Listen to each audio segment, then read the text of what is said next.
Good evening, dear listener. Tonight, we return once again to the forgotten folds of history in search of moments that shaped the world in quiet ways. Whether you're cozy in bed or listening with closed eyes, I'm glad you're spending this peaceful time here. I'd love to know where you're tuning in from and what time it is in your part of the world. Are you just waking up or about to drift off with the past whispering in your ear? If you're enjoying these calm passages through time, please do subscribe. There are many more nights like this ahead. The Belle Époque period, spanning roughly from 1871 to 1914, was supposed to be France's golden age.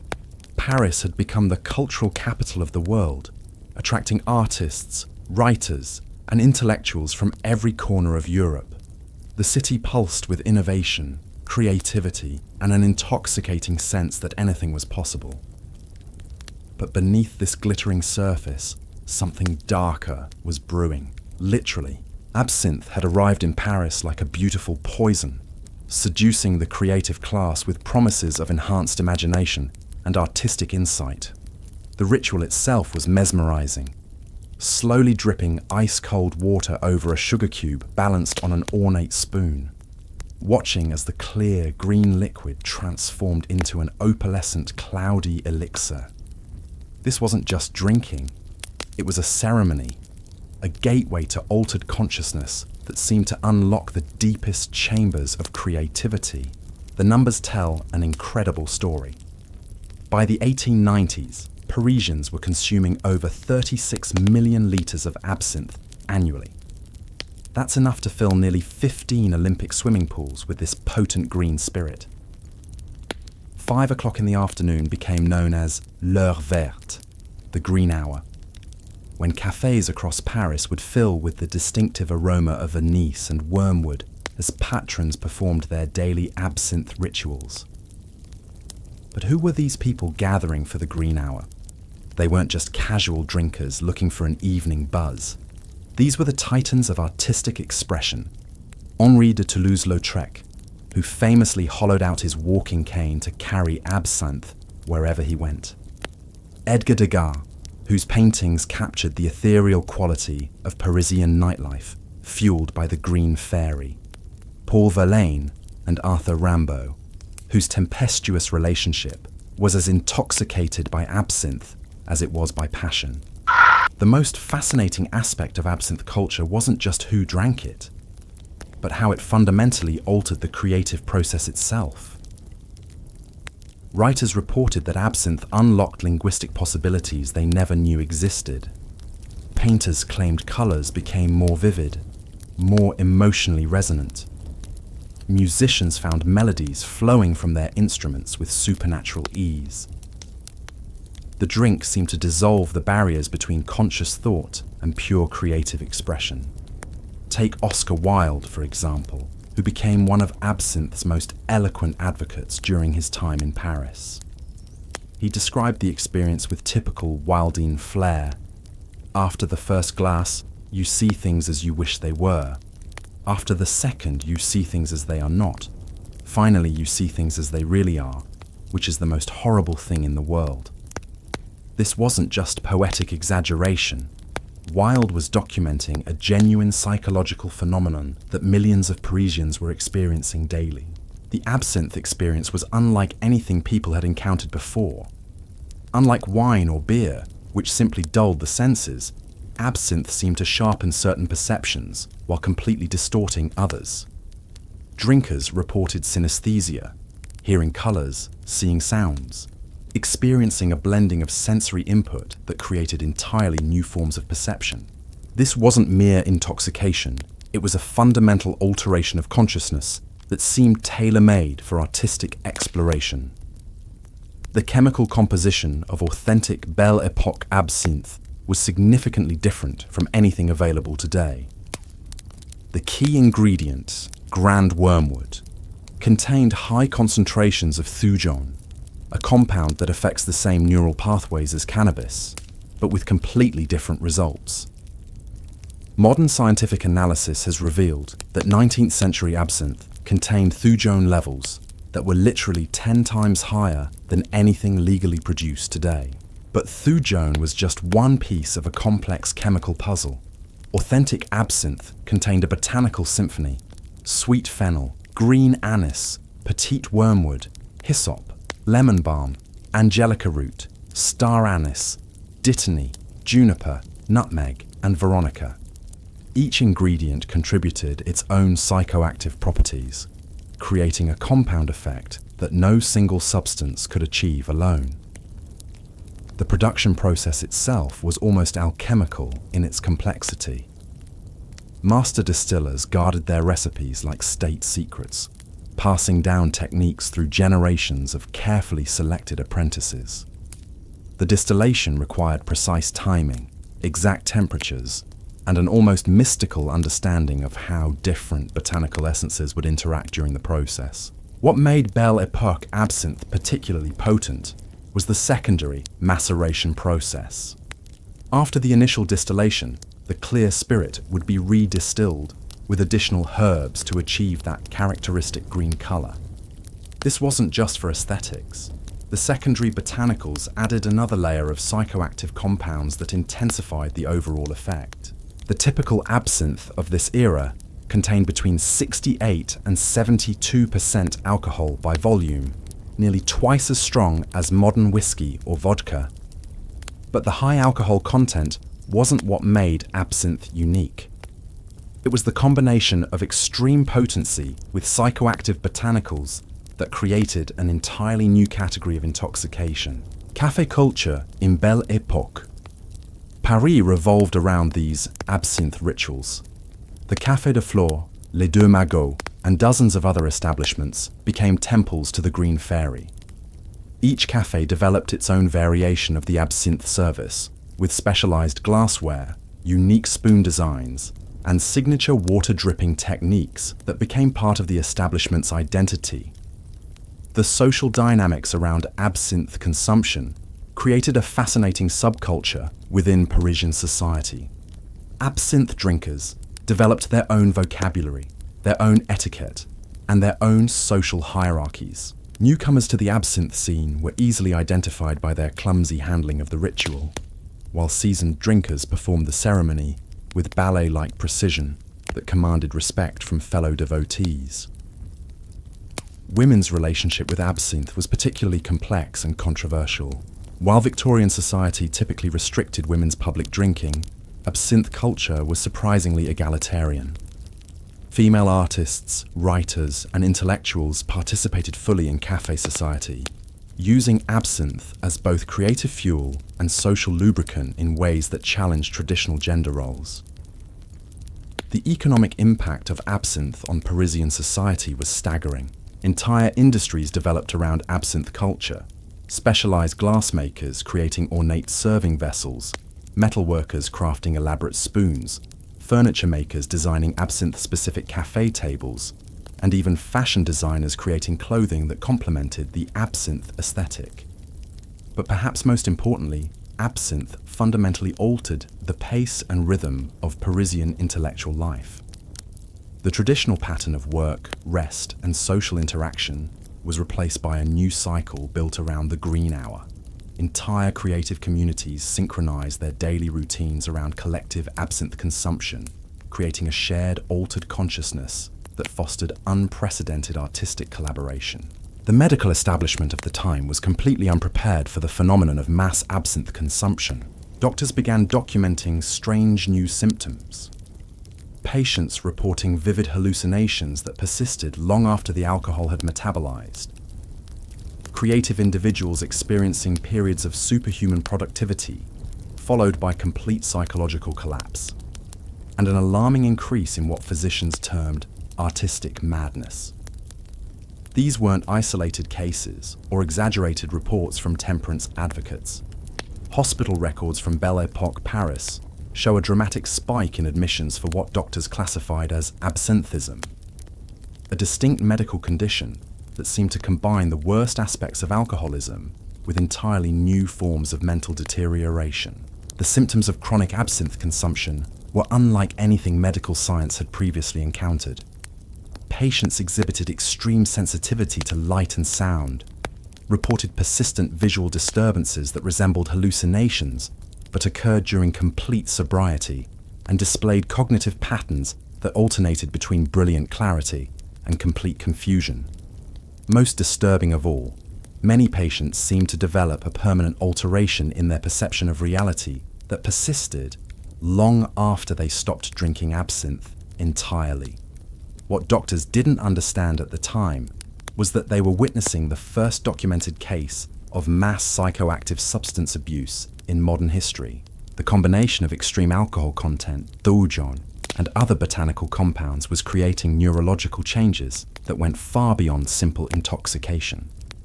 Modern neuroscience suggests that chronic absinthe consumption was literally rewiring the brains of its users, creating permanent alterations in how they processed sensory information and constructed reality.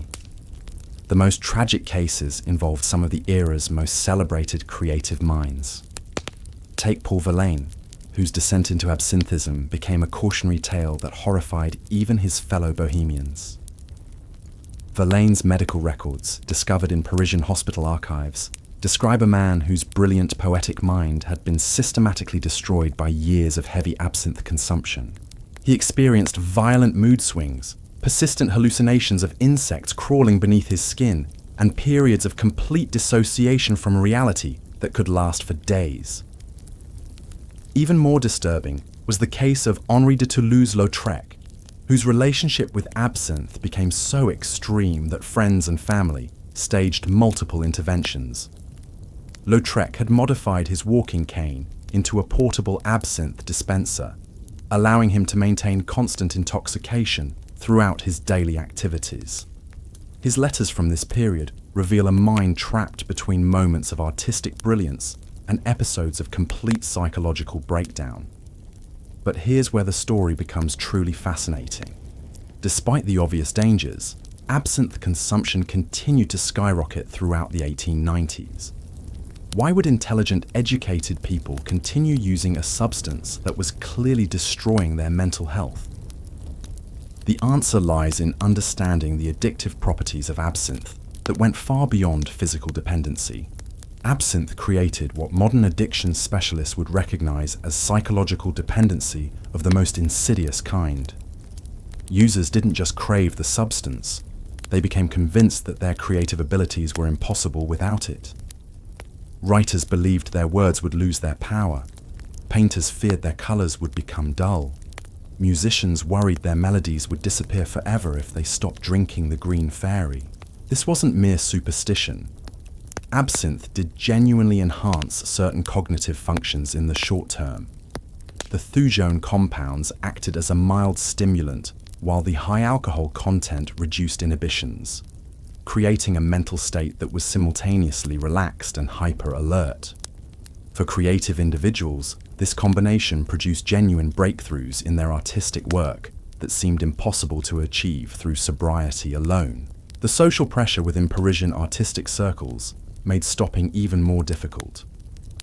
Absinthe consumption had become so integrated into creative culture that abstaining was seen as intellectual cowardice. Artists who tried to quit were often ostracized from cafe society, losing not just their social connections, but their professional networks and collaborative opportunities. The government's response to the growing absinthe crisis reveals just how deeply the substance had penetrated French society. Initial attempts at regulation were met with fierce resistance, not just from drinkers, but from cafe owners, distillers, and even medical professionals who argued that absinthe was essential to French cultural identity. The French Academy of Medicine commissioned the first comprehensive study of absinthism in 1901, led by Dr. Valentine Magnan, whose research would eventually change everything. Magnan's experiments on laboratory animals revealed that absinthe produced brain lesions and behavioral changes that were distinctly different from those caused by alcohol alone.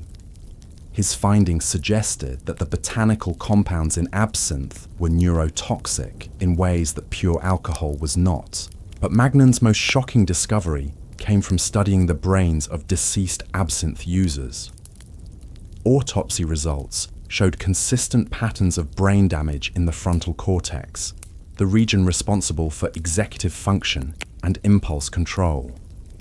These weren't the typical changes associated with alcoholism, but rather specific types of neural deterioration that seemed to be caused by the unique chemical composition of absinthe. The international medical community was stunned by these findings. Here was scientific proof that absinthe wasn't just another alcoholic beverage, but rather a genuinely dangerous psychoactive substance that could cause permanent brain damage. Countries across Europe began conducting their own studies, and the results were consistently alarming. Switzerland, where absinthe had originated, became the first country to completely ban the substance in 1910, after a particularly horrific incident known as the Lanfray murders. Jean Lanfray, a Swiss farmer and chronic absinthe user, killed his pregnant wife and 2 daughters during what witnesses described as an absinthe-induced psychotic episode. The case became international news and galvanized the growing anti-absinthe movement across Europe. But in France, the cultural attachment to absinthe ran much deeper than mere recreational drinking. Absinthe had become intertwined with French national identity, particularly the romantic notion of the tortured artist whose suffering produced transcendent art. The idea that this suffering might be artificially induced by a toxic substance challenged fundamental assumptions about creativity, authenticity, and the price of artistic genius. The debate over absinthe revealed deep philosophical divisions within French intellectual society. Conservative critics argued that absinthe was destroying the moral fabric of the nation, turning productive citizens into delusional addicts who contributed nothing to society beyond their own artistic indulgence. Progressive defenders countered that absinthe was liberating human consciousness from the constraints of bourgeois conformity, allowing artists to access higher planes of creative expression. The economic implications of a potential absinthe ban were staggering. The absinthe industry employed thousands of workers in distilleries, bottling plants, and distribution networks. Cafe owners argued that banning absinthe would destroy their businesses, since the elaborate rituals and extended consumption periods associated with absinthe drinking generated far more revenue than simple beer or wine service. Perhaps most importantly, absinthe had become the defining element of what the world saw as quintessentially Parisian culture. Tourists flocked to Paris specifically to experience the mystique of absinthe cafes, and the Green Fairy had become as much a symbol of French sophistication as the Eiffel Tower or the Louvre. Banning absinthe would mean abandoning one of France's most powerful cultural exports. The artistic community's response to the growing anti-absinthe movement was swift and passionate. Manifesto after manifesto appeared in Parisian newspapers, signed by dozens of prominent writers, painters, and intellectuals who argued that absinthe was essential to their creative process. They claimed that any attempt to regulate or ban the substance would represent government censorship of artistic expression itself.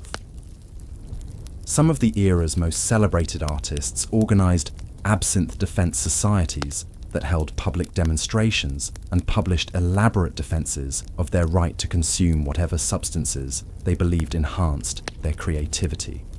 These weren't just social gatherings, but rather organized political movements that viewed the absinthe debate as part of a larger struggle between individual freedom and state control. The most articulate defender of absinthe was surprisingly Oscar Wilde, whose eloquent essays on the subject became rallying cries for the pro-absinthe movement. Wilde argued that absinthe represented humanity's eternal quest to transcend the limitations of ordinary consciousness, and that banning it would be equivalent to outlawing poetry, music, and art itself. But even as artists defended their right to consume absinthe, the evidence of its destructive effects continued to mount. Hospital admission rates for absinthism were climbing exponentially, and the symptoms were becoming increasingly severe and bizarre. Doctors began documenting cases that defied all previous medical understanding.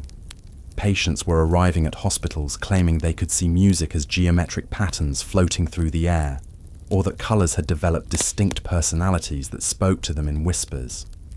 One particularly disturbing case involved a prominent sculptor who became convinced that his hands were slowly dissolving, even though physical examination revealed no abnormalities whatsoever. The medical journals of the period read like collections of supernatural horror stories rather than scientific documents. Dr. Auguste Morel published a comprehensive study in 1902 that catalogued over 300 distinct symptoms associated with chronic absinthe consumption.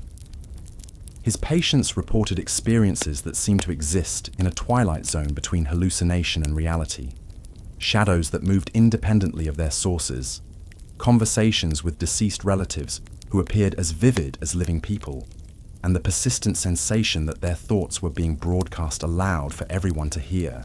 What made these cases particularly unsettling was their consistency across different social classes and geographic regions. Wealthy Parisian intellectuals were experiencing identical symptoms to working-class labourers who had access to cheaper, more adulterated versions of absinthe. This suggested that the core psychoactive compounds in absinthe were producing predictable neurological effects, regardless of the drinker's background or the specific brand they consumed. The most systematic investigation into absinthe's effects came from Dr. Emil Kraepelin in Germany, who conducted controlled experiments comparing alcohol intoxication with absinthe consumption. His findings were revolutionary for their time and remain relevant to modern neuroscience. Kraepelin discovered that absinthe produced a unique form of intoxication, characterized by heightened sensory perception, combined with severely impaired judgment and impulse control. Kraepelin's subjects consistently reported that absinthe made colors appear more saturated, sounds more crisp and detailed, and textures more pronounced. However, these enhanced perceptions came at a devastating cost to their cognitive functioning. Simple mathematical calculations became impossible. Basic social interactions turned chaotic and inappropriate, and subjects frequently engaged in dangerous behaviors that they would never consider while sober or even heavily intoxicated with alcohol alone. The neurological mechanism behind these effects remained mysterious until Kraepelin began examining brain tissue from laboratory animals that had been given absinthe extracts. What he found challenged everything the medical community thought they knew about psychoactive substances. The thujone compounds in absinthe were binding to specific receptor sites in the brain that controlled both sensory processing and executive function, creating a neurochemical storm that enhanced perception while simultaneously destroying the brain's ability to interpret those enhanced perceptions rationally. This discovery explained why absinthe users often produced brilliant creative work during the early stages of their consumption, only to descend into complete madness as their usage increased. The same neurochemical processes that enhanced artistic perception were gradually destroying the brain structures responsible for maintaining contact with reality. The French government found itself in an impossible position.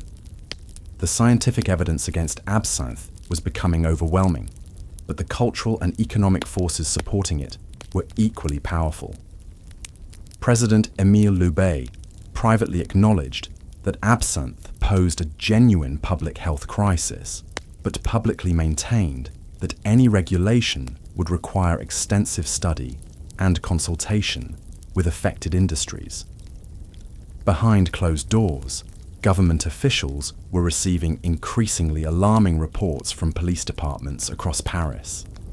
Violent crimes involving absinthe users were becoming almost routine, and these weren't typical alcohol-fueled brawls. Absinthe-related violence displayed patterns of extreme brutality and bizarre irrationality that suggested the perpetrators were operating in completely altered states of consciousness.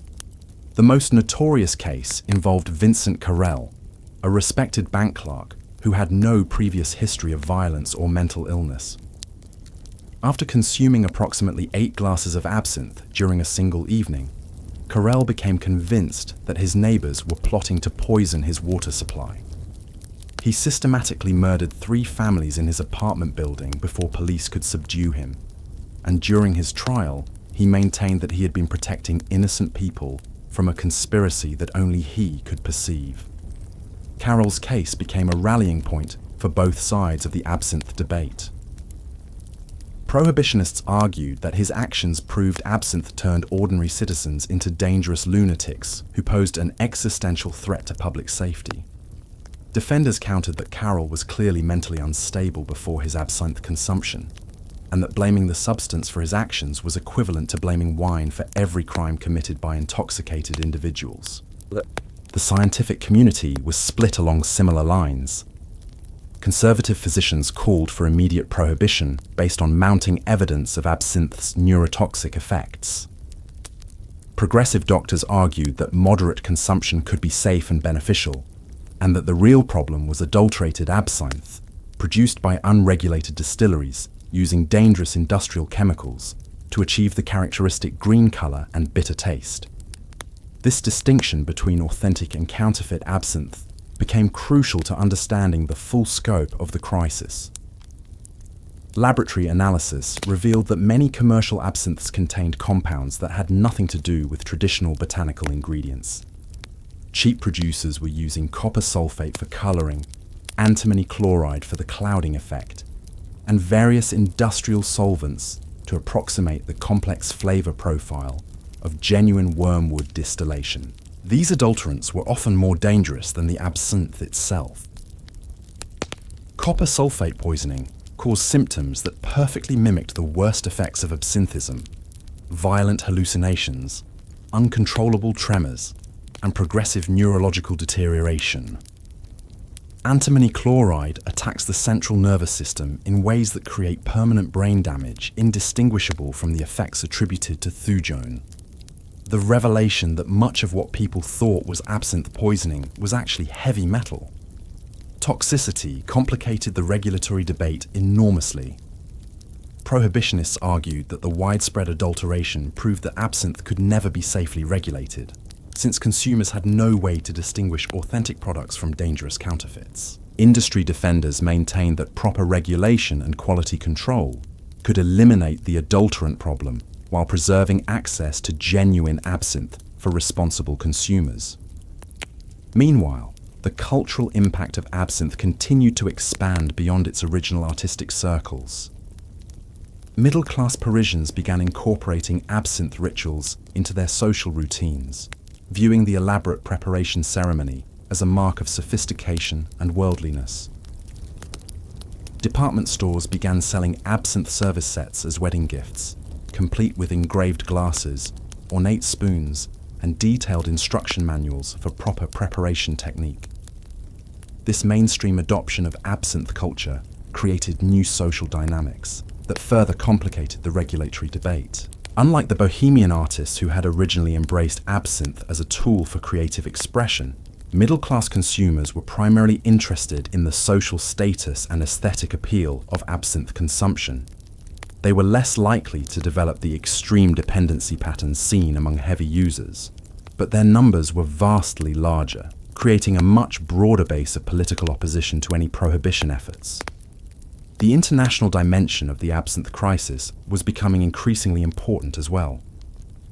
American temperance activists had begun citing French absinthe consumption as evidence that European moral degeneracy was spreading globally.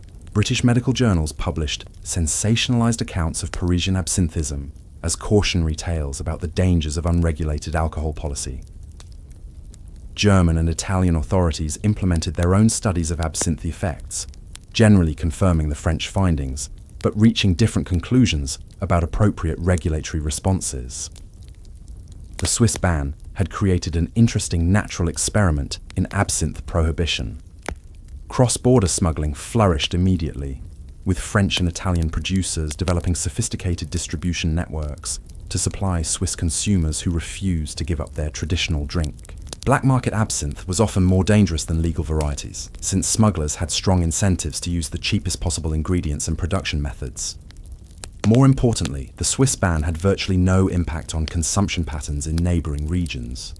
French absinthe producers simply redirected their Swiss exports to other markets, while Swiss consumers crossed borders regularly to maintain their drinking habits.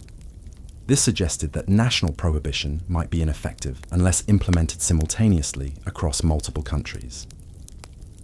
The economic arguments against absinthe prohibition were becoming more sophisticated as well. Industry representatives commissioned detailed studies showing that absinthe-related businesses employed over 50,000 people directly, with perhaps twice that number dependent on the industry indirectly through suppliers, distributors, and service providers. The tax revenue generated by absinthe sales represented a significant portion of municipal budgets in major cities, funding everything from public works projects to educational initiatives. Cafe owners presented particularly compelling arguments about the cultural and economic importance of absinthe service. The elaborate rituals and extended consumption periods associated with absinthe drinking created a unique form of social space that had become central to Parisian intellectual life. Writers, artists, and political activists conducted much of their collaborative work in absinthe cafes, using the shared altered consciousness produced by the drink to facilitate creative and intellectual breakthroughs that would have been impossible in conventional social settings. The feminist implications of the absinthe debate were largely ignored by contemporary observers, but became increasingly important as women's participation in cafe culture expanded. Traditional gender roles severely limited women's access to public social spaces, but absinthe cafes operated according to more egalitarian principles that allowed female intellectuals and artists to participate fully in public intellectual discourse. Women's absinthe consumption patterns differed significantly from men's, both in terms of quantity and social context. Female absinthe users were more likely to consume the drink as part of structured social activities rather than solitary creative work, and they showed lower rates of dependency and extreme symptomatology. However, when women did develop serious absinthe problems, the social consequences were often more severe due to prevailing attitudes about feminine propriety and maternal responsibility. The medical establishment was particularly concerned about absinthe consumption among pregnant women, though their understanding of fetal development was limited by the scientific knowledge available at the time. Doctors observed that women who consumed absinthe regularly during pregnancy were more likely to deliver infants with developmental abnormalities, but they couldn't distinguish between the effects of absinthe itself, alcohol in general, or the various adulterants found in commercial products. These concerns about reproductive health provided prohibition advocates with some of their most emotionally compelling arguments. The idea that absinthe consumption might be damaging unborn children resonated strongly with conservative politicians and religious leaders who viewed the drink as a threat to family stability and social order. The artistic community's response to these health concerns was complex and often contradictory. Many prominent artists acknowledged that absinthe posed serious risks to both individual users and society as a whole, but they argued that artistic creation necessarily involved risk and sacrifice. The romantic notion of the tortured artist whose suffering produced transcendent beauty had become so deeply embedded in cultural assumptions about creativity that many people genuinely believed that eliminating absinthe would somehow diminish the quality and authenticity of French artistic production. This philosophical tension between individual artistic freedom and collective social responsibility would ultimately determine the outcome of the absinthe debate. As evidence of the drink's dangers continued to accumulate, French society was forced to confront fundamental questions about the relationship between creativity, consciousness, and civic duty that had no easy answers. The year 1905 marked a turning point in public opinion about absinthe, as a series of highly publicized incidents involving absinthe users began to shift popular sentiment toward prohibition. The most influential case involved Marie Besnard, a respected schoolteacher who had been consuming absinthe regularly for 3 years as a treatment for what she believed were nervous disorders. Besnard's descent into absinthism was particularly tragic because it was so well documented. Her detailed diary entries, discovered after her death, provided an unprecedented first-hand account of how absinthe gradually destroyed a rational, educated mind. The early entries describe the drink's beneficial effects on her anxiety and creative thinking. But as her consumption increased, the entries became increasingly erratic and paranoid, ultimately degenerating into incomprehensible fragments that revealed a mind in complete psychological collapse. Besnard's final diary entries read like messages from another dimension entirely. She described conversations with historical figures who appeared in her classroom during lessons, elaborate conspiracies involving her fellow teachers, who she believed were replacing students with identical imposters, and a growing conviction that the green colour of absinthe was actually a living entity that was gradually taking control of her thoughts and actions. The most disturbing aspect of Besnard's case was how long she managed to maintain her professional responsibilities even as her grip on reality deteriorated. Her students and colleagues noticed nothing unusual until the final weeks before her complete breakdown, when she began incorporating her hallucinations into her teaching. She would interrupt mathematics lessons to point out historical figures standing in the corners of the classroom, or pause during geography instruction to warn students about the dangers of travelling to countries that existed only in her absinthe-fueled delusions. When Besnard finally collapsed during a parent-teacher conference, raving about invisible armies marching through the school hallways, the attending physician discovered that she had been consuming nearly 2 litres of absinthe daily for months. Her autopsy revealed brain damage consistent with the patterns Dr. Magnan had identified in his laboratory studies, providing concrete medical evidence that absinthe could transform a stable, intelligent individual into a dangerous psychotic. The Besnard case became front-page news across France, sparking intense public debate about the wisdom of allowing unlimited access to such a powerful, psychoactive substance. Parents demanded to know how many other teachers might be secretly consuming absinthe, while education officials struggled to develop policies for identifying and addressing substance abuse among faculty members. More significantly, the Besnard case demonstrated that absinthe's dangers extended far beyond the Bohemian artistic circles, where most people assumed the problems were contained. Here was evidence that respectable middle-class professionals could fall victim to absinthism just as completely as the stereotypical tortured artists who frequented Montmartre cafes.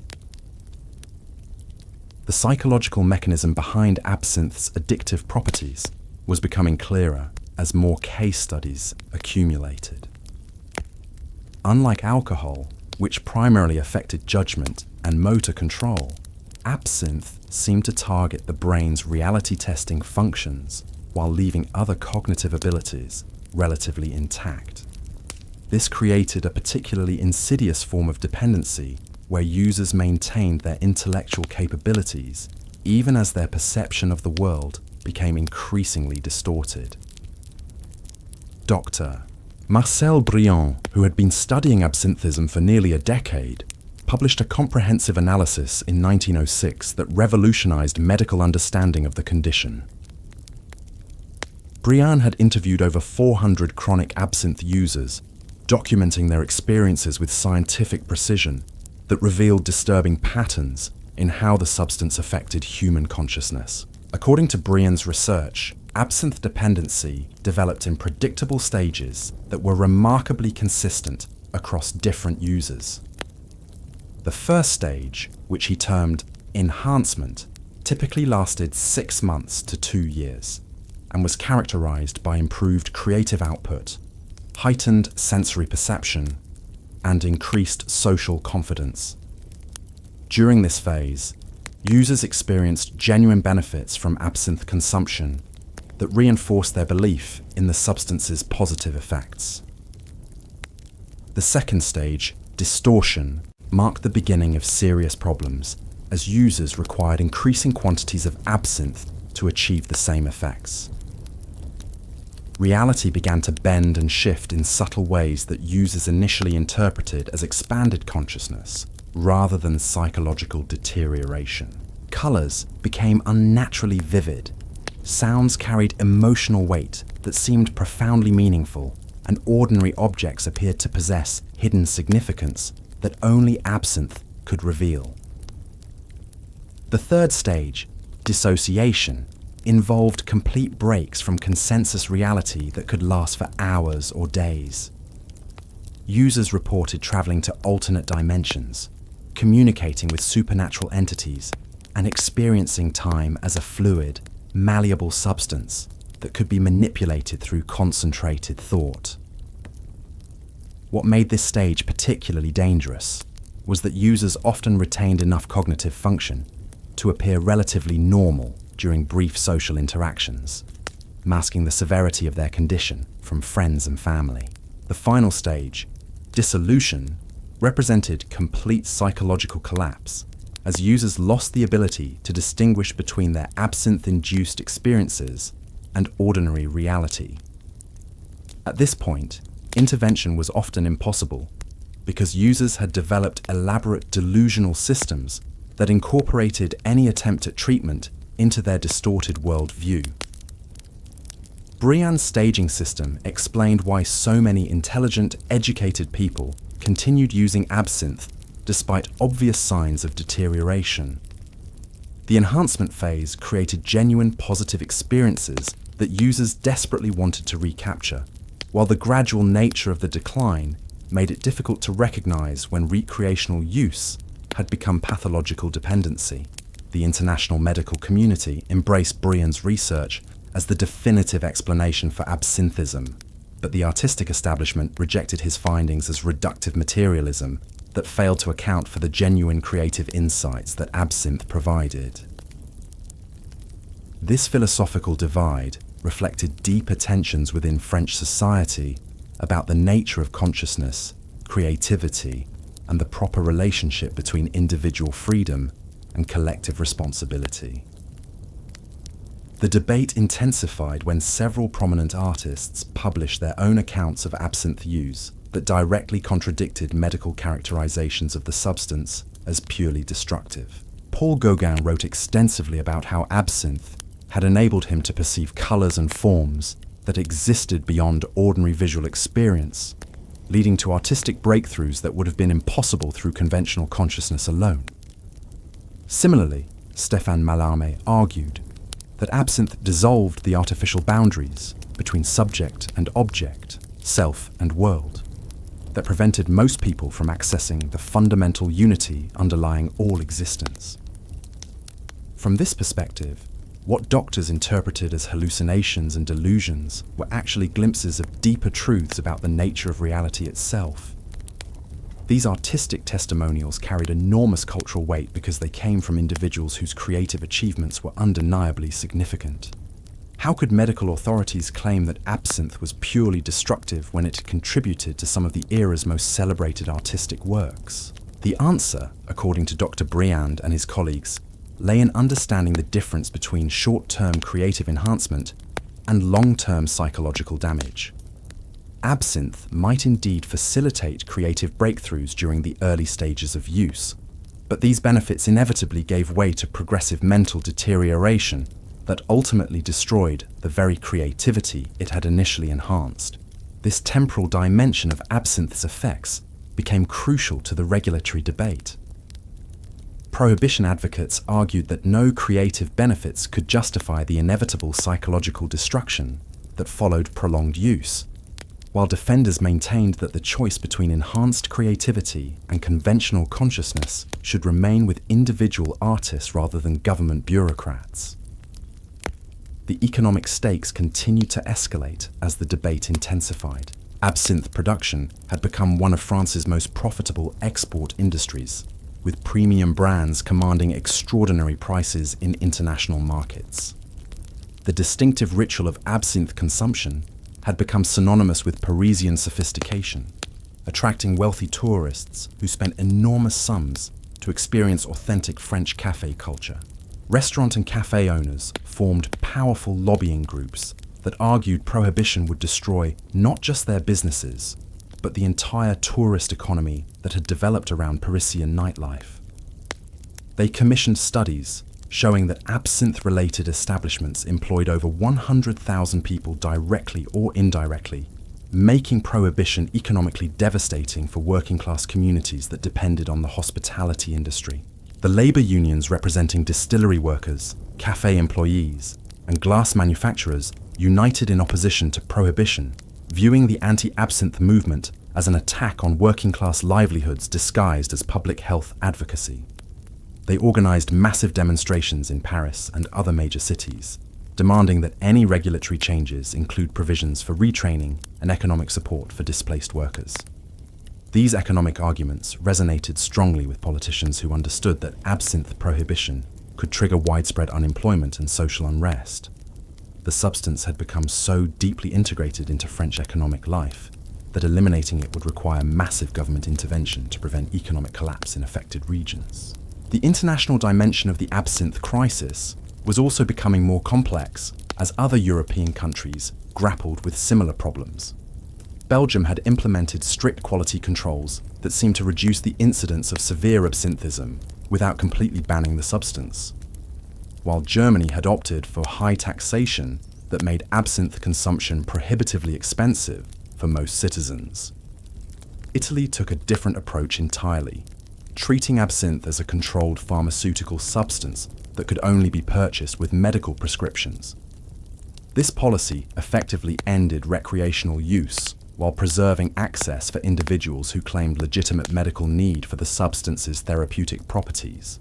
The diversity of regulatory approaches across Europe created a natural experiment that provided valuable data about the effectiveness of different policy interventions. French officials studied these international experiences carefully, looking for models that might balance public health concerns with economic and cultural considerations.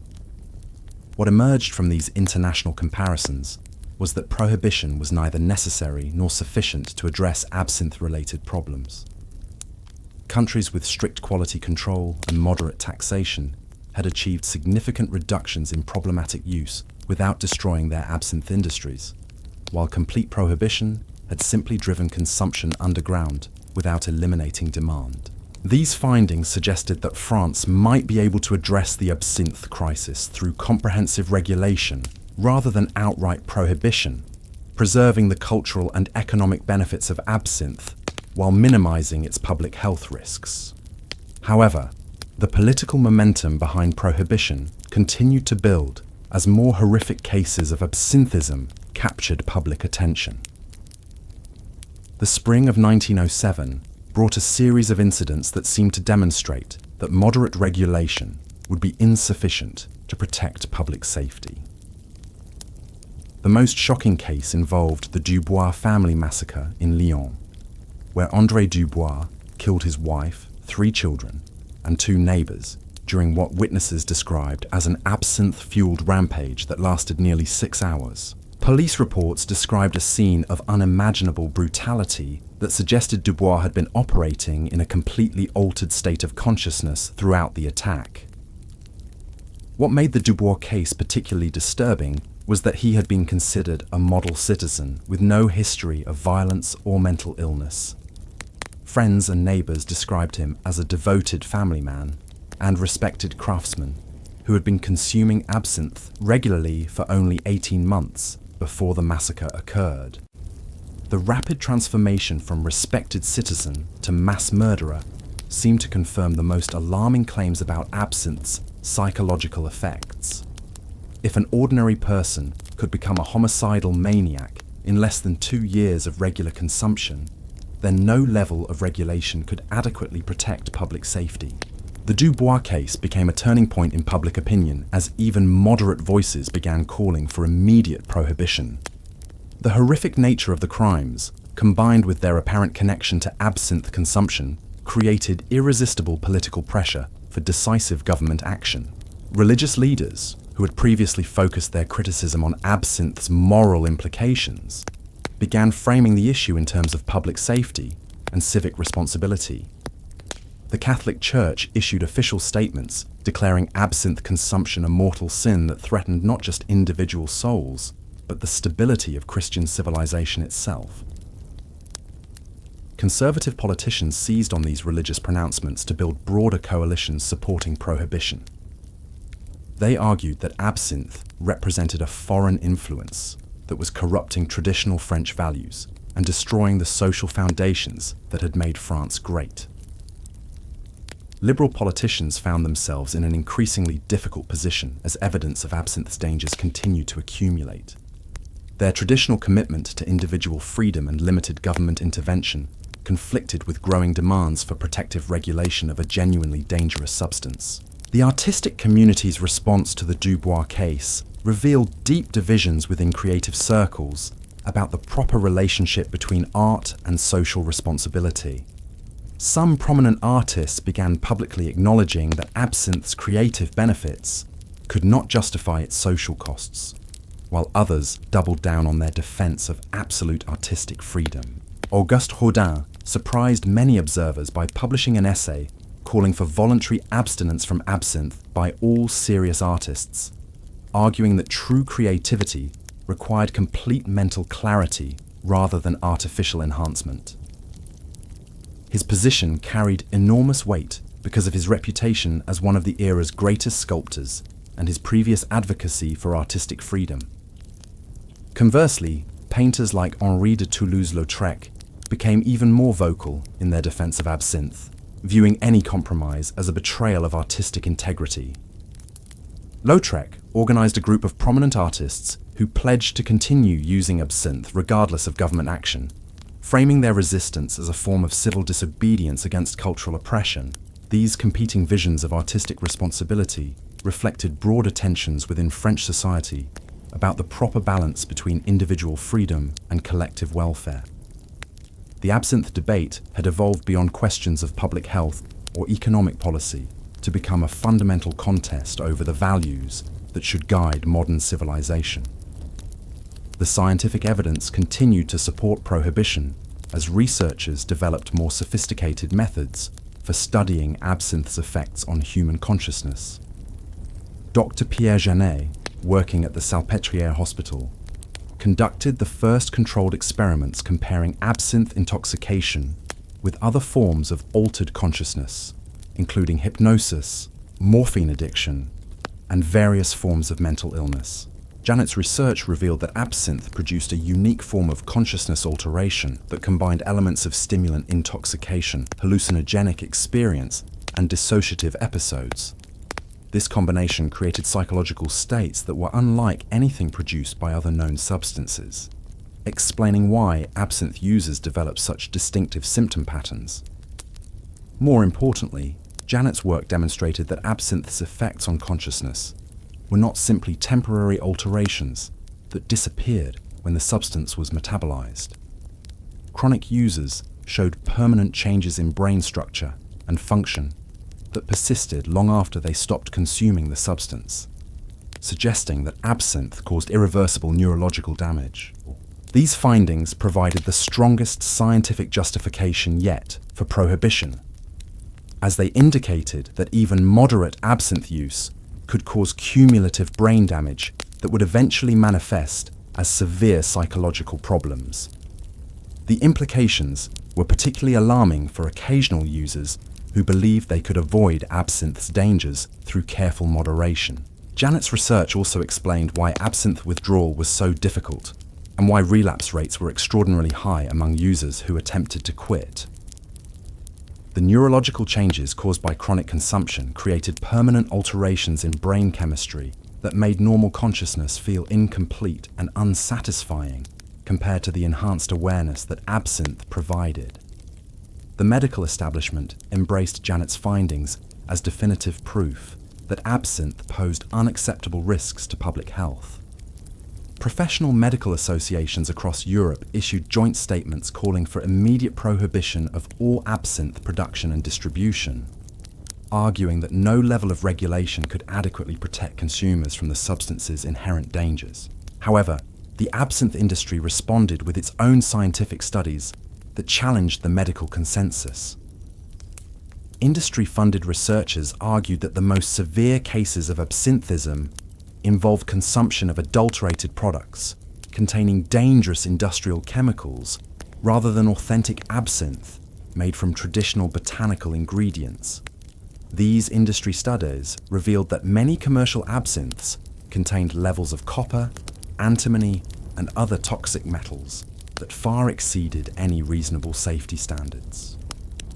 The researchers argued that eliminating these adulterants through strict quality control would address the public health concerns without requiring complete prohibition of authentic absinthe.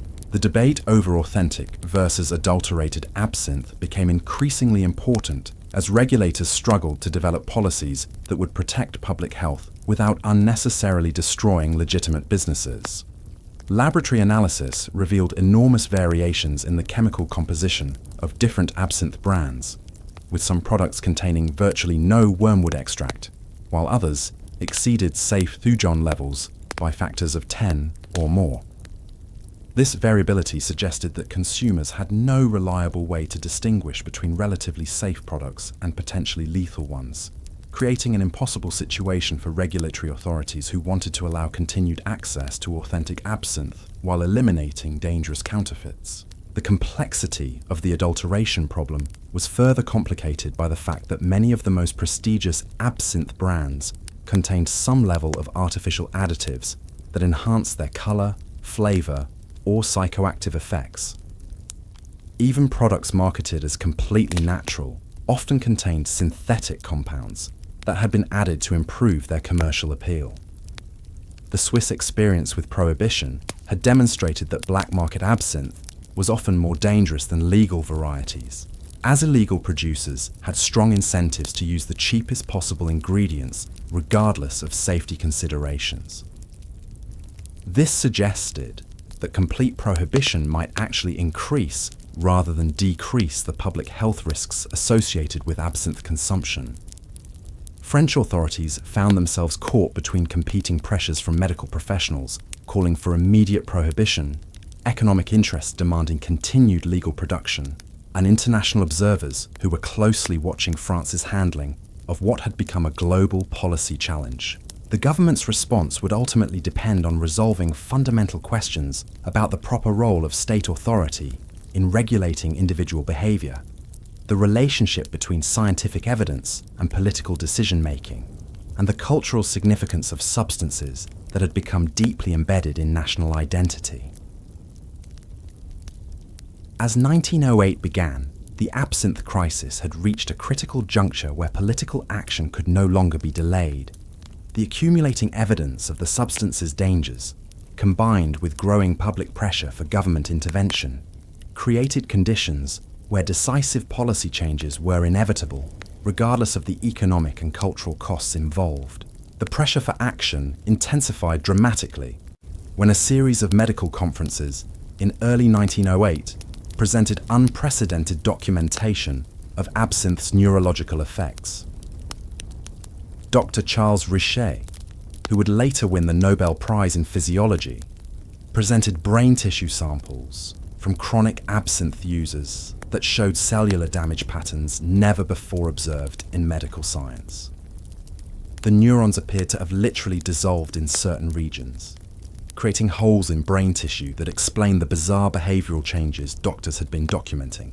What made Richet's findings particularly compelling was his use of new staining techniques that allowed microscopic examination of individual brain cells.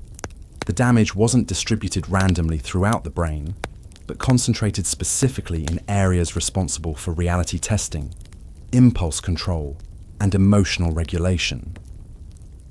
This selective destruction explained why absinthe users could maintain their intellectual capabilities while simultaneously losing their grip on sanity.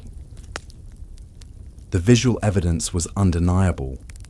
When Richet projected enlarged photographs of damaged brain tissue onto screens during his presentations, even the most skeptical observers were forced to confront the physical reality of what absinthe was doing to human minds.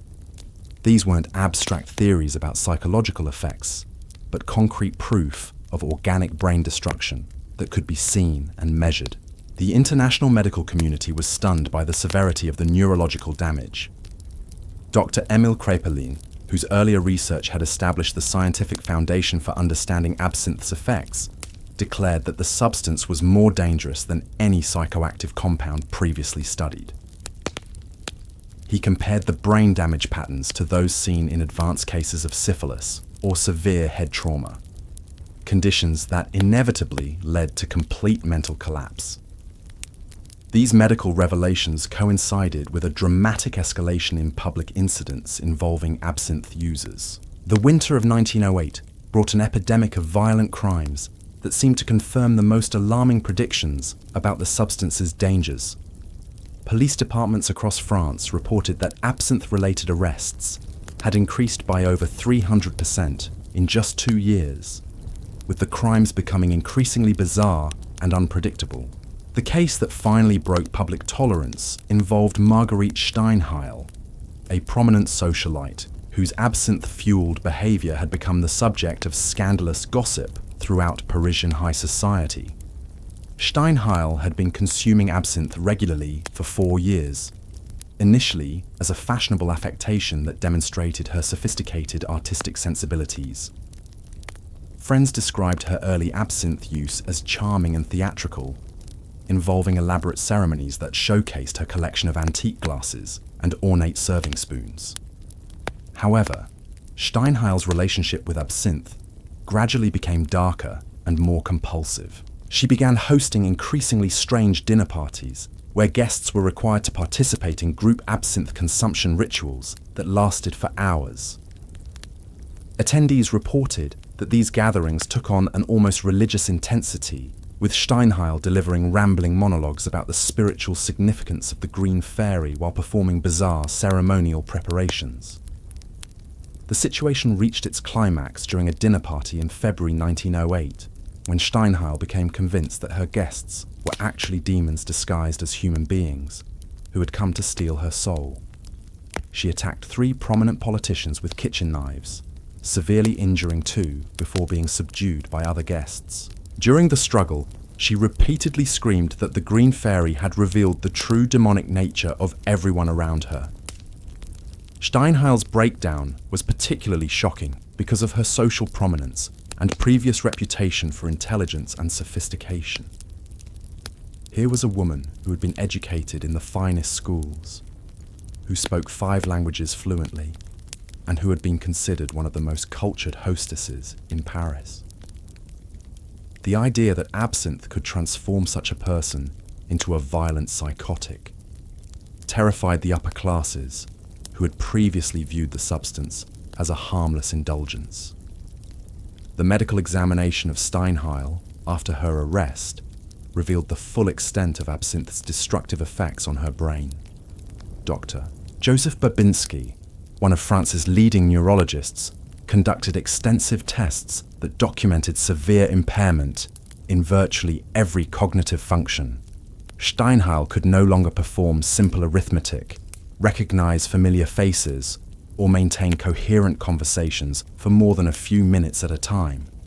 Most disturbing of all, Steinheil showed no awareness that her mental capacities had deteriorated. When asked about her mathematical abilities, she confidently attempted calculations that were completely wrong, but insisted her answers were correct. When shown photographs of her own family members, she claimed they were strangers, trying to deceive her about their identities. Her brain had been so damaged that she had lost the ability to recognize her own cognitive limitations. The Steinheil case became front-page news across Europe, sparking intense debate about whether absinthe posed an existential threat to civilized society itself. If the substance could destroy the mind of an educated, wealthy woman with access to the finest medical care, then no one could consider themselves safe from its effects. Religious leaders seized on the case as evidence that absinthe represented a spiritual as well as physical danger. Cardinal Richard of Paris delivered a sermon describing absinthe as Satan's sacrament, a substance that opened the human soul to demonic possession by destroying the rational faculties that normally protected people from evil influences. This religious interpretation resonated powerfully with conservative Catholics who viewed the absinthe crisis as part of a broader assault on Christian civilization. The feminist implications of the Steinheil case were largely ignored by contemporary observers, but they added another layer of complexity to the regulatory debate. Women's absinthe consumption had been increasing rapidly as cafe culture became more socially acceptable for respectable ladies.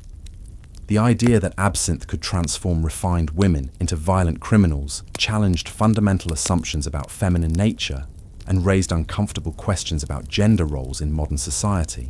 The economic pressure for prohibition continued to build, as insurance companies began refusing to provide coverage for businesses that served absinthe or individuals who were known to consume it regularly. Lloyd's of London, which insured many French commercial enterprises, announced that absinthe-related claims had become so frequent and expensive that they were no longer commercially viable to cover. This insurance crisis created immediate financial problems for cafe owners, distillers, and anyone else whose livelihood depended on the absinthe trade. Banks became reluctant to provide loans to absinthe-related businesses, and investors began withdrawing support from companies that had significant exposure to the industry. The economic foundation of absinthe culture was crumbling even before formal prohibition was enacted. The international diplomatic implications of France's absinthe crisis were becoming increasingly important as other nations pressured the French government to take decisive action. The United States had already banned absinthe importation, citing public health concerns that were based largely on French medical research. Britain was considering similar restrictions, while Germany had implemented such high taxes on absinthe that consumption had virtually disappeared. French diplomatic officials worried that continued inaction on absinthe would damage France's international reputation and potentially lead to trade restrictions that could harm other French exports. The country that had given the world champagne, cognac, and wine was in danger of becoming synonymous with a substance that was increasingly viewed as a public menace. The artistic community's response to these mounting pressures revealed deep divisions that had been building for years. A group of prominent writers and painters published a manifesto calling for voluntary abstinence from absinthe by all serious artists, arguing that the substance had become a distraction from genuine creative work. They claimed that absinthe's reputation for enhancing creativity was largely mythical, and that the most celebrated artistic achievements of the Belle Époque had been produced despite, not because of, absinthe consumption. This artistic rebellion against absinthe culture was led by figures like André Gide, who had experimented with the substance in his youth, but had grown increasingly concerned about its effects on his fellow writers. Gide argued that absinthe created an illusion of enhanced creativity, while actually diminishing the sustained attention and disciplined effort that genuine artistic achievement required. However, other prominent artists remained staunchly committed to defending absinthe as essential to their creative process. Pablo Picasso, who was just beginning to establish his reputation in Parisian artistic circles, declared that attempts to regulate absinthe represented bourgeois fear of authentic artistic expression. He organized a group of younger artists who viewed the anti-absinthe movement as an attack on the Bohemian lifestyle that had made Paris the cultural capital of the world. The generational divide within the artistic community reflected broader social tensions about the direction of French culture. Older artists who had witnessed absinthe's destructive effects firsthand were more willing to accept regulation, while younger artists who had grown up with absinthe as part of the cultural landscape viewed any restrictions as intolerable constraints on their creative freedom.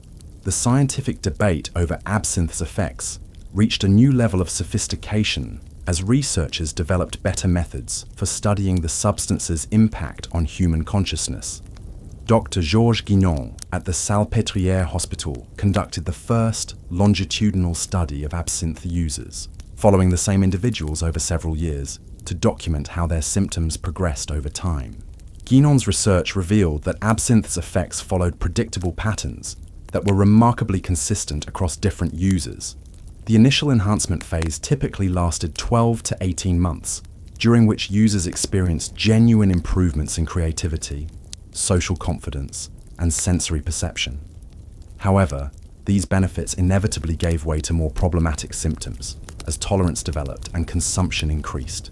The transition from enhancement to deterioration was often so gradual that users didn't recognize what was happening until significant brain damage had already occurred.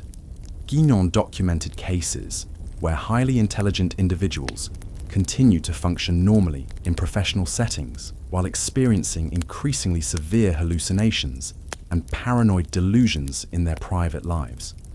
This hidden nature of absinthe's progression made the substance particularly dangerous, because users could maintain the appearance of normalcy long after their mental faculties had begun to deteriorate. By the time friends and family members recognized that something was seriously wrong, the neurological damage was often irreversible. Guinon's findings explained why so many absinthe users violently resisted attempts at intervention or treatment. Their damaged brains could no longer accurately assess their own condition, leading them to interpret genuine concern from others as persecution or conspiracy. This neurological inability to recognize their own impairment made traditional addiction treatment approaches completely ineffective. The pharmaceutical industry began developing potential treatments for absinthism as the medical understanding of the condition improved. Several companies invested heavily in research aimed at finding compounds that could reverse or halt the neurological damage caused by chronic absinthe consumption. These efforts were driven partly by humanitarian concerns, but also by the enormous potential profits that would come from successfully treating the thousands of absinthe users across Europe. However, early treatment attempts proved largely unsuccessful. The brain damage caused by absinthe appeared to be irreversible once it reached advanced stages. And even patients who stopped consuming the substance showed little improvement in their cognitive functioning. The few treatments that showed any promise required immediate intervention during the earliest stages of absinthe use, before significant neurological damage had occurred. This therapeutic pessimism provided additional support for prohibition advocates, who argued that prevention was the only realistic approach to the absinthe crisis.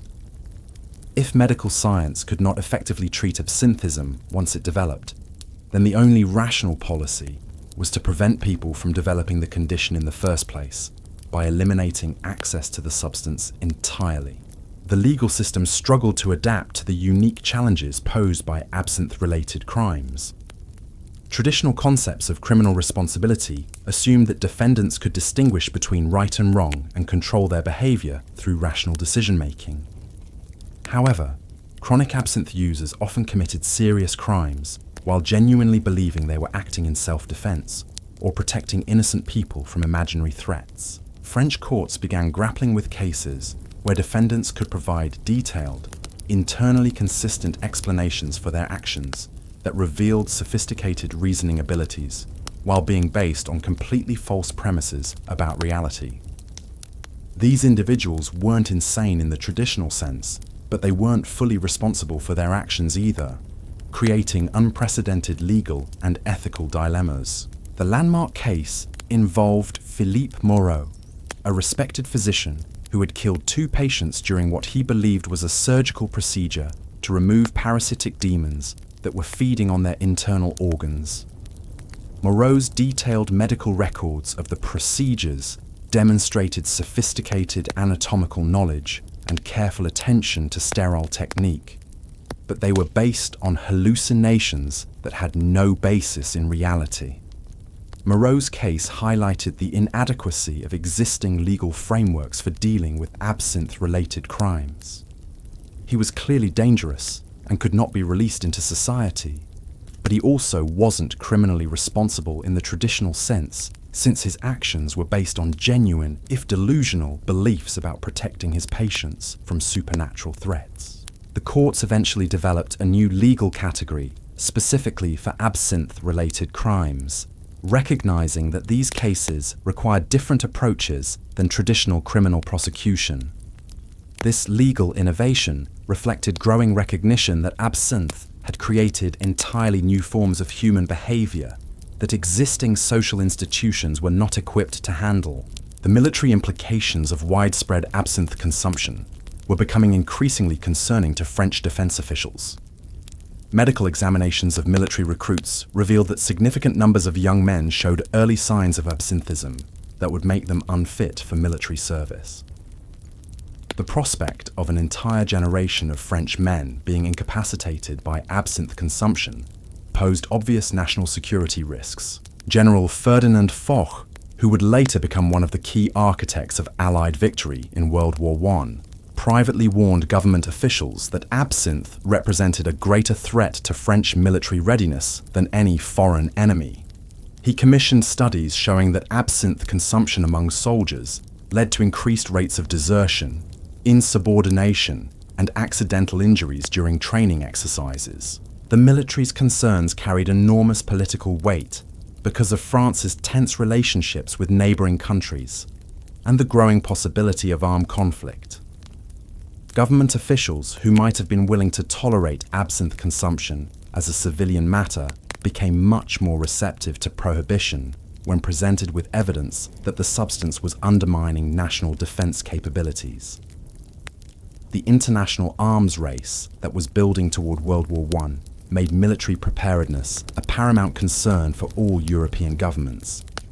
France could not afford to have its military effectiveness compromised by a psychoactive substance that was entirely optional for national survival and prosperity. The children of chronic absinthe users presented another category of victims that prohibition advocates used to build support for their cause. Medical examinations revealed that children born to absinthe-consuming parents showed higher rates of developmental abnormalities, learning disabilities, and behavioral problems that appeared to be directly related to their parents' substance use. Dr. Antoine Lacassagne conducted the first systematic study of children from absinthe-using families, documenting patterns of cognitive and emotional development that were distinctly different from those of children from non-using families. These children showed delayed language acquisition, difficulty with abstract reasoning, and unusual sensitivity to sensory stimulation that suggested their nervous systems had been affected by their parents' absinthe consumption. The mechanism by which parental absinthe use affected children was not fully understood, but the statistical correlations were undeniable. Children from absinthe-using families were 3 times more likely to require special educational services, 4 times more likely to exhibit violent behavior, and 5 times more likely to develop substance abuse problems themselves during adolescence. These findings provided emotional ammunition for prohibition advocates, who argued that absinthe consumption was not just an individual choice, but a form of child abuse that condemned innocent young people to lives of cognitive impairment and social dysfunction. The idea that adults had the right to consume dangerous substances became much more controversial when evidence showed that their choices were harming their children. The feminist movement's relationship with the absinthe debate was complex and often contradictory. Some women's rights advocates supported prohibition as a way to protect women from a substance that made them vulnerable to exploitation and violence. However, other feminists viewed absinthe regulation as paternalistic government interference that denied women the same freedoms that men enjoyed. The suffrage movement found itself split on the absinthe question, with some leaders arguing that women's political participation was essential to addressing public health crises like absinthism, while others maintained that focusing on substance abuse issues distracted from more fundamental questions about women's legal and economic equality. Marie Curie, who was beginning to establish her scientific reputation during this period, published several papers on the neurological effects of various chemical compounds that indirectly addressed the absinthe controversy. Her research suggested that the botanical compounds in absinthe could indeed cause permanent brain damage, lending scientific credibility to prohibition arguments without explicitly endorsing specific policy recommendations. The educational implications of the absinthe crisis were becoming increasingly apparent as teachers reported growing numbers of students who showed signs of cognitive impairment related to family absinthe consumption. Children from absinthe-using households had difficulty concentrating, following instructions, and interacting appropriately with classmates and teachers. School administrators began developing specialized programs to address the educational needs of these affected children, but the resources required were enormous and the outcomes were often disappointing. Many children seemed to improve somewhat when removed from absinthe-using environments, but others showed persistent deficits that appeared to be permanent. The French educational system, which prided itself on producing some of the world's most accomplished intellectuals and artists, was being undermined by a substance that was destroying the cognitive development of an entire generation. This threat to France's educational excellence provided another compelling argument for immediate prohibition. the economic costs of the absinthe crisis were beginning to dwarf any benefits that the industry provided to the French economy. Healthcare expenses for treating absinthism were consuming increasingly large portions of municipal budgets, while productivity losses from absinthe-impaired workers were reducing economic output across multiple industries. A comprehensive economic analysis commissioned by the Ministry of Finance revealed that the total social costs of absinthe consumption exceeded the economic benefits by a factor of nearly 10 to 1. The study included not just direct medical expenses, but also lost productivity, increased crime rates, educational interventions for affected children, and the social services required to support families destroyed by absinthe addiction.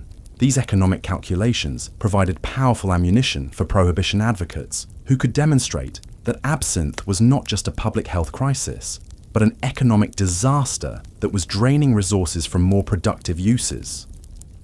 Even politicians, who were philosophically opposed to government regulation, found it difficult to argue against prohibition when presented with such compelling financial evidence. The tourism industry, which had initially benefited from international fascination with Parisian absinthe culture, was beginning to suffer as reports of absinthe-related violence and madness spread throughout Europe and America. Wealthy tourists were increasingly reluctant to visit Paris, fearing that they might become victims of absinthe-crazed criminals or accidentally consume the dangerous substance themselves. Hotel occupancy rates in Paris had declined significantly, and restaurant owners reported that international visitors were specifically requesting establishments that did not serve absinthe. The substance that had once been a symbol of Parisian sophistication was becoming a liability that was driving away the foreign tourists who were essential to the city's economy. The cultural implications of potential absinthe prohibition were perhaps the most difficult for French society to confront. Absinthe had become so deeply embedded in French artistic and intellectual life that eliminating it would require fundamental changes in how creative communities organized their social and professional activities. The ritual of absinthe consumption had evolved into something far more significant than simple recreational drinking. It was a form of cultural expression that connected contemporary artists to historical traditions, a social institution that facilitated collaborative creative work, and a symbol of French resistance to bourgeois conformity that had international significance. Many French intellectuals genuinely believed that prohibiting absinthe would diminish France's cultural vitality and artistic leadership. They argued that the creative breakthroughs achieved during the Belle Époque were inseparable from the altered consciousness that absinthe provided, and that eliminating the substance would reduce French art to conventional mediocrity. However, the mounting evidence of absinthe's destructive effects was making these cultural arguments increasingly difficult to sustain. How could French society justify preserving a tradition that was literally destroying the minds of its most talented citizens? What kind of cultural heritage was worth the systematic destruction of human consciousness that absinthe was causing? The philosophical questions raised by the absinthe crisis extended far beyond issues of public health or economic policy to fundamental questions about the nature of consciousness, creativity, and human flourishing. French intellectuals were forced to confront uncomfortable truths about the relationship between artistic achievement and psychological suffering that challenged romantic notions about the tortured artist whose pain produced transcendent beauty. The year 1909 would prove to be decisive in resolving these complex questions, as political pressure for action reached levels that could no longer be ignored. The convergence of medical evidence, economic analysis, international pressure, and public opinion had created conditions where comprehensive government intervention was not just possible, but inevitable. The only remaining question was what form that intervention would take, and whether it would be sufficient to address the crisis that absinthe had created in the heart of European civilization. The answer would determine not just the fate of a single psychoactive substance, but the future direction of French culture and society itself. The crisis reached its breaking point in the spring of 1909, when a single incident crystallized all the fears and anxieties that had been building around absinthe consumption. The Café de la Paix, one of Paris's most prestigious establishments, became the scene of what newspapers would later call the Green Fairy Massacre, an event so shocking that it would forever change how French society viewed the emerald-coloured spirit that had once been its pride and joy. It began as an ordinary Tuesday evening in May. The café was filled with its usual clientele: wealthy businessmen conducting deals over elaborate dinners, fashionable couples celebrating engagements, and groups of artists and writers engaged in passionate debates about literature and politics. The atmosphere was refined and civilized, exactly what visitors expected from one of Paris's most celebrated dining establishments. Among the patrons that evening was Etienne Beaumont, a successful textile merchant who had built his fortune through careful attention to detail and conservative business practices. Beaumont was not part of the artistic Bohemian scene that had made Absinthe famous, but like many respectable, middle-class Parisians, he had developed the habit of concluding his business dinners with the elaborate ritual of absinthe consumption. For 3 years, Beaumont had been a moderate but regular absinthe drinker, consuming perhaps 2 or 3 glasses per week during social occasions. His family and business associates had never observed any concerning behaviors, and Beaumont himself believed that his occasional absinthe use was both harmless and sophisticated. He took pride in his collection of antique absinthe spoons and his knowledge of proper preparation techniques, but on this particular evening, something went catastrophically wrong. Witnesses later described how Beaumont's demeanor began to change after his second glass of absinthe, becoming increasingly agitated and paranoid. He started making accusations against other diners, claiming they were staring at him with malicious intent. The maitre d' attempted to calm him, but Beaumont became convinced that the entire staff was part of an elaborate conspiracy against him. What happened next defied all rational explanation. Beaumont suddenly stood up and began attacking other patrons with a carving knife he had seized from a nearby serving cart. His assault was not random violence, but seemed to follow a twisted internal logic. He specifically targeted well-dressed individuals whom he apparently believed were part of the conspiracy he had imagined. The attack lasted only minutes, but the carnage was horrific. 3 people were killed outright, including a prominent banker and a celebrated opera singer who had been dining with her family. 7 others sustained serious injuries before other patrons and staff members could subdue Beaumont. Throughout the struggle, he continued screaming about invisible enemies and supernatural threats that existed only in his absinthe-distorted perception of reality. The medical examination that followed revealed the full extent of absinthe's insidious effects on Beaumont's mind.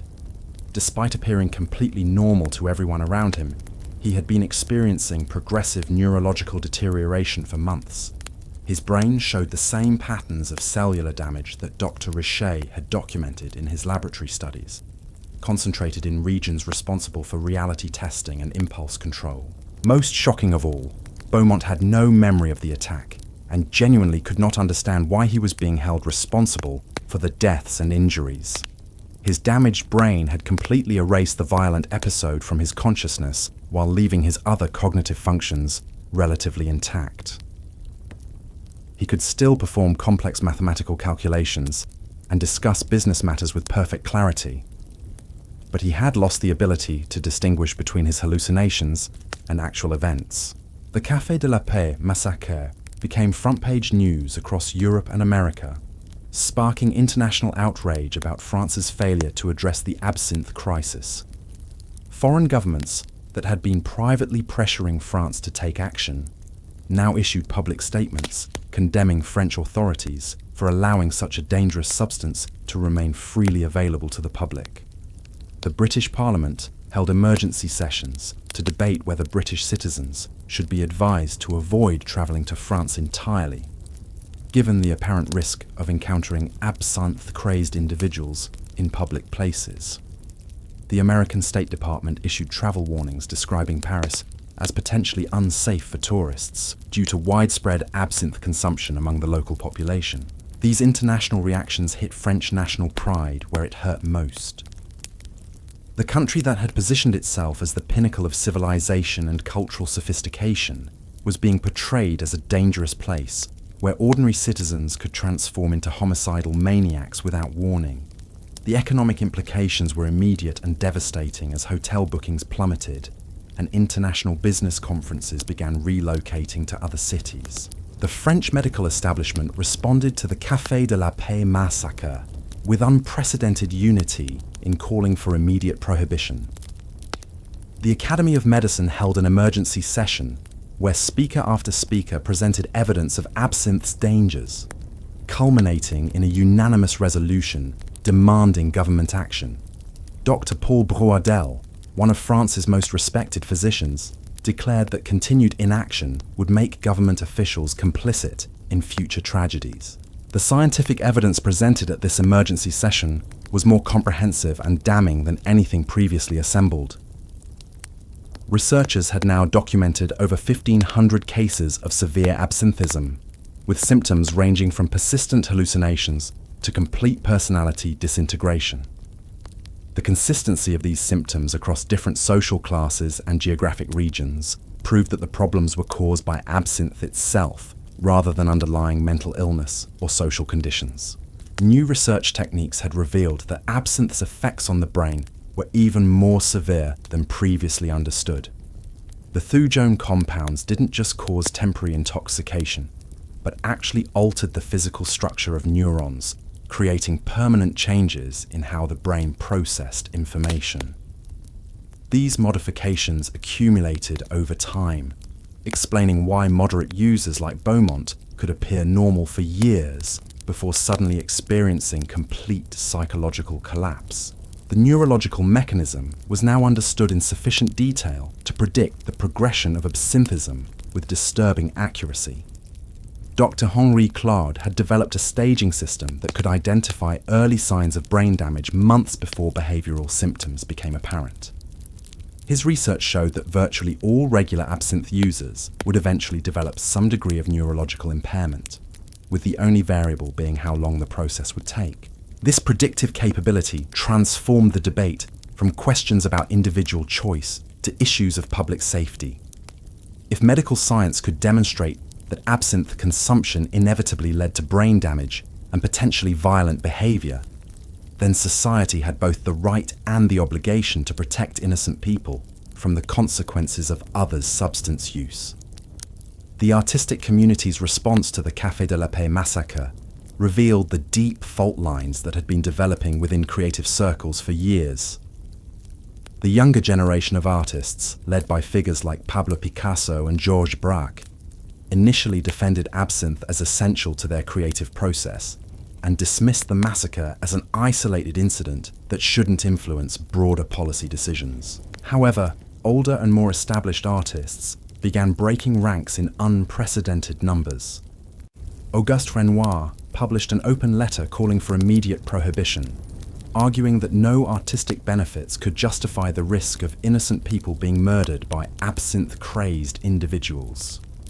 Claude Monet organized a petition signed by over 200 prominent artists supporting government action to ban the substance entirely.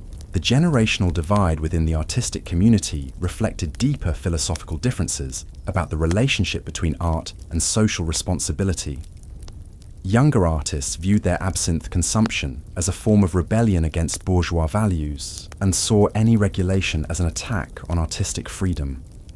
Older artists who had witnessed absinthe's destructive effects firsthand were more willing to acknowledge that individual creative expression could not supersede collective safety concerns. This artistic civil war played out in the pages of newspapers and literary magazines, with passionate arguments on both sides that revealed how deeply absinthe had become more than just a drink-rated French cultural identity. The substance.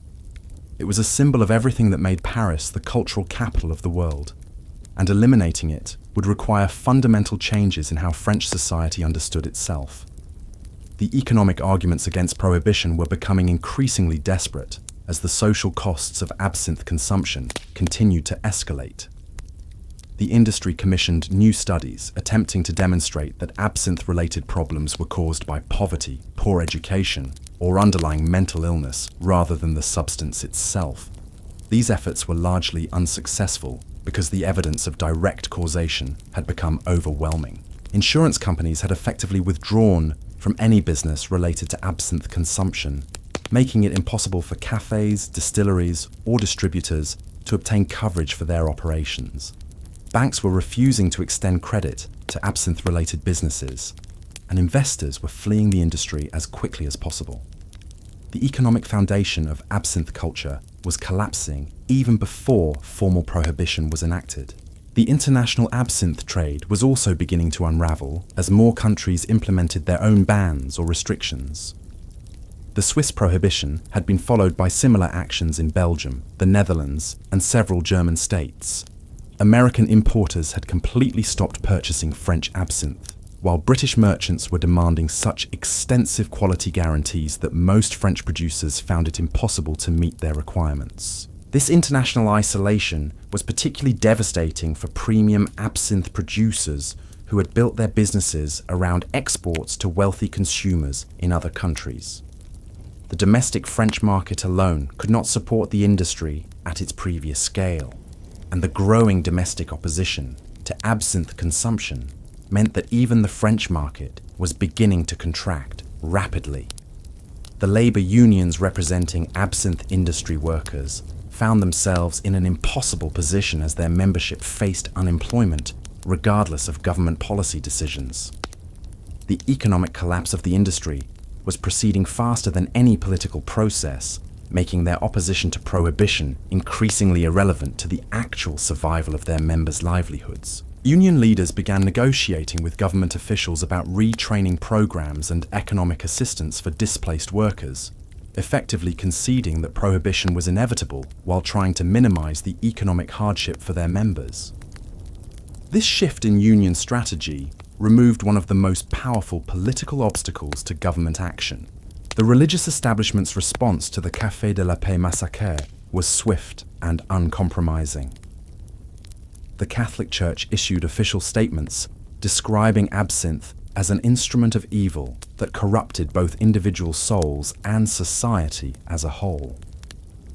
Cardinal Richard of Paris delivered a sermon comparing absinthe consumption to devil worship, arguing that the substance opened human minds to demonic influences that could transform ordinary people into instruments of supernatural malevolence. These religious condemnations carried enormous political weight in a country where Catholic voters represented a significant portion of the electorate. Conservative politicians who had previously been reluctant to support prohibition on economic grounds found it increasingly difficult to oppose measures that had such strong religious backing. The Protestant churches, while less influential in France, also issued statements supporting prohibition based on their observations of absinthe's effects in other European countries. The rare unity between Catholic and Protestant religious leaders on the absinthe question created a powerful moral coalition that made prohibition seem not just politically expedient, but morally necessary. The international diplomatic pressure on France intensified dramatically following the Café de la Paix massacre. The German government, which had been competing with France for cultural and political leadership in Europe, began using French absinthe consumption as evidence that French civilization was declining into decadence and barbarism. Kaiser Wilhelm II made several public comments suggesting that Germany's restrictions on absinthe consumption demonstrated superior German discipline and moral character compared to French self-indulgence and weakness. These statements infuriated French nationalists who viewed absinthe regulation as essential to defending French honor against German propaganda. The British government took a more diplomatic approach, but made it clear that France's handling of the absinthe crisis would influence broader Anglo-French relations at a time when both countries were trying to build alliances against growing German power. The implication was that France's international credibility was at stake in how it responded to the absinthe problem. American officials were even more direct in their criticism, with President William Howard Taft publicly stating that the United States could not consider France a reliable partner in international affairs, while French society was being systematically poisoned by absinthe consumption. These comments created a diplomatic crisis that required immediate attention from the highest levels of the French government. The military implications of the absinthe crisis had become impossible to ignore as European tensions continued to escalate toward what would become World War I. French military commanders were reporting increasing problems with soldiers who showed signs of absinthe-related cognitive impairment, including difficulty following orders, poor judgment in dangerous situations, and unpredictable emotional reactions under stress. General Joseph Joffre, who would later lead French forces during the early years of World War I, conducted confidential assessments showing that absinthe consumption was undermining military readiness across all branches of the armed services. Soldiers with histories of regular absinthe use were more likely to desert, more prone to accidents during training, and less capable of performing complex tasks that required sustained concentration. The prospect of fighting a major war with an army that had been weakened by absinthe consumption was terrifying to French military leaders who understood that national survival might depend on the efficiency and reliability of French soldiers. Military arguments for prohibition carried special weight because they connected absinthe regulation directly to national security concerns. Intelligence reports suggested that German military planners were actually counting on French absinthe consumption to weaken French military effectiveness in any future conflict. The idea that France's own cultural traditions were being exploited by potential enemies added urgency to calls for immediate government action. The legal system's struggle to handle absinthe-related crimes was becoming increasingly chaotic, as cases like the Café de la Paix massacre challenged fundamental assumptions about criminal responsibility and mental competence. Traditional legal concepts assumed that defendants could understand the consequences of their actions and control their behavior through rational decision-making processes. However, absinthe users often committed serious crimes while genuinely believing they were acting rationally to protect themselves or others from threats that existed only in their damaged minds. These individuals weren't legally insane in the traditional sense, because they retained most of their cognitive abilities, but they also weren't fully responsible for actions based on completely false perceptions of reality. French courts were forced to develop entirely new legal frameworks for dealing with absinthe-related crimes, creating precedents that would influence criminal law throughout Europe. The concept of diminished responsibility due to substance-induced brain damage represented a revolutionary change in how legal systems understood the relationship between individual choice and criminal behavior. The complexity of these legal issues provided additional support for prohibition advocates who argued that preventing absinthe consumption was simpler and more effective than trying to adapt the entire legal system to accommodate the unique problems created by absinthe-related crimes. The educational impact of the absinthe crisis was becoming increasingly apparent as teachers reported growing numbers of students whose learning abilities had been compromised by parental absinthe consumption. These children showed consistent patterns of cognitive impairment that made traditional educational approaches ineffective and required specialized interventions that strained school resources. Dr. Alfred Binet, who was pioneering the development of intelligence testing, conducted studies showing that children from absinthe-using families scored significantly lower on cognitive assessments than their peers from non-using families. The differences were most pronounced in areas requiring abstract reasoning, sustained attention, and emotional regulation, exactly the capabilities that were most important for academic success. The implications for France's educational system were staggering. If an entire generation of French children was being cognitively impaired by their parents' absinthe consumption, the country's intellectual and cultural leadership would inevitably decline over time. The prospect of France falling behind other nations due to substance-induced cognitive damage among its youth created powerful incentives for immediate government intervention. Educational reformers who had previously focused on curriculum changes and teaching methods began advocating for prohibition as the most effective way to protect children's intellectual development. Their arguments carried special weight because they were based on empirical evidence rather than moral or political considerations. The medical profession's unity in supporting prohibition was unprecedented in French history. Professional medical associations that normally disagreed about treatment approaches and research priorities were unanimous in their conclusion that absinthe posed unacceptable risks to public health that could only be addressed through complete prohibition. The French Academy of Medicine published a comprehensive report documenting over 3,000 cases of absinthism treated in French hospitals during the previous 5 years. The consistency of symptoms across different regions and social classes provided overwhelming evidence that absinthe itself, rather than underlying social or psychological factors, was responsible for the epidemic of neurological damage being observed throughout French society. International medical conferences were increasingly focused on the absinthe crisis as physicians from other countries sought to understand and prevent similar problems in their own populations. French medical researchers found themselves in the awkward position of being world experts on a public health disaster that their own government had failed to address effectively.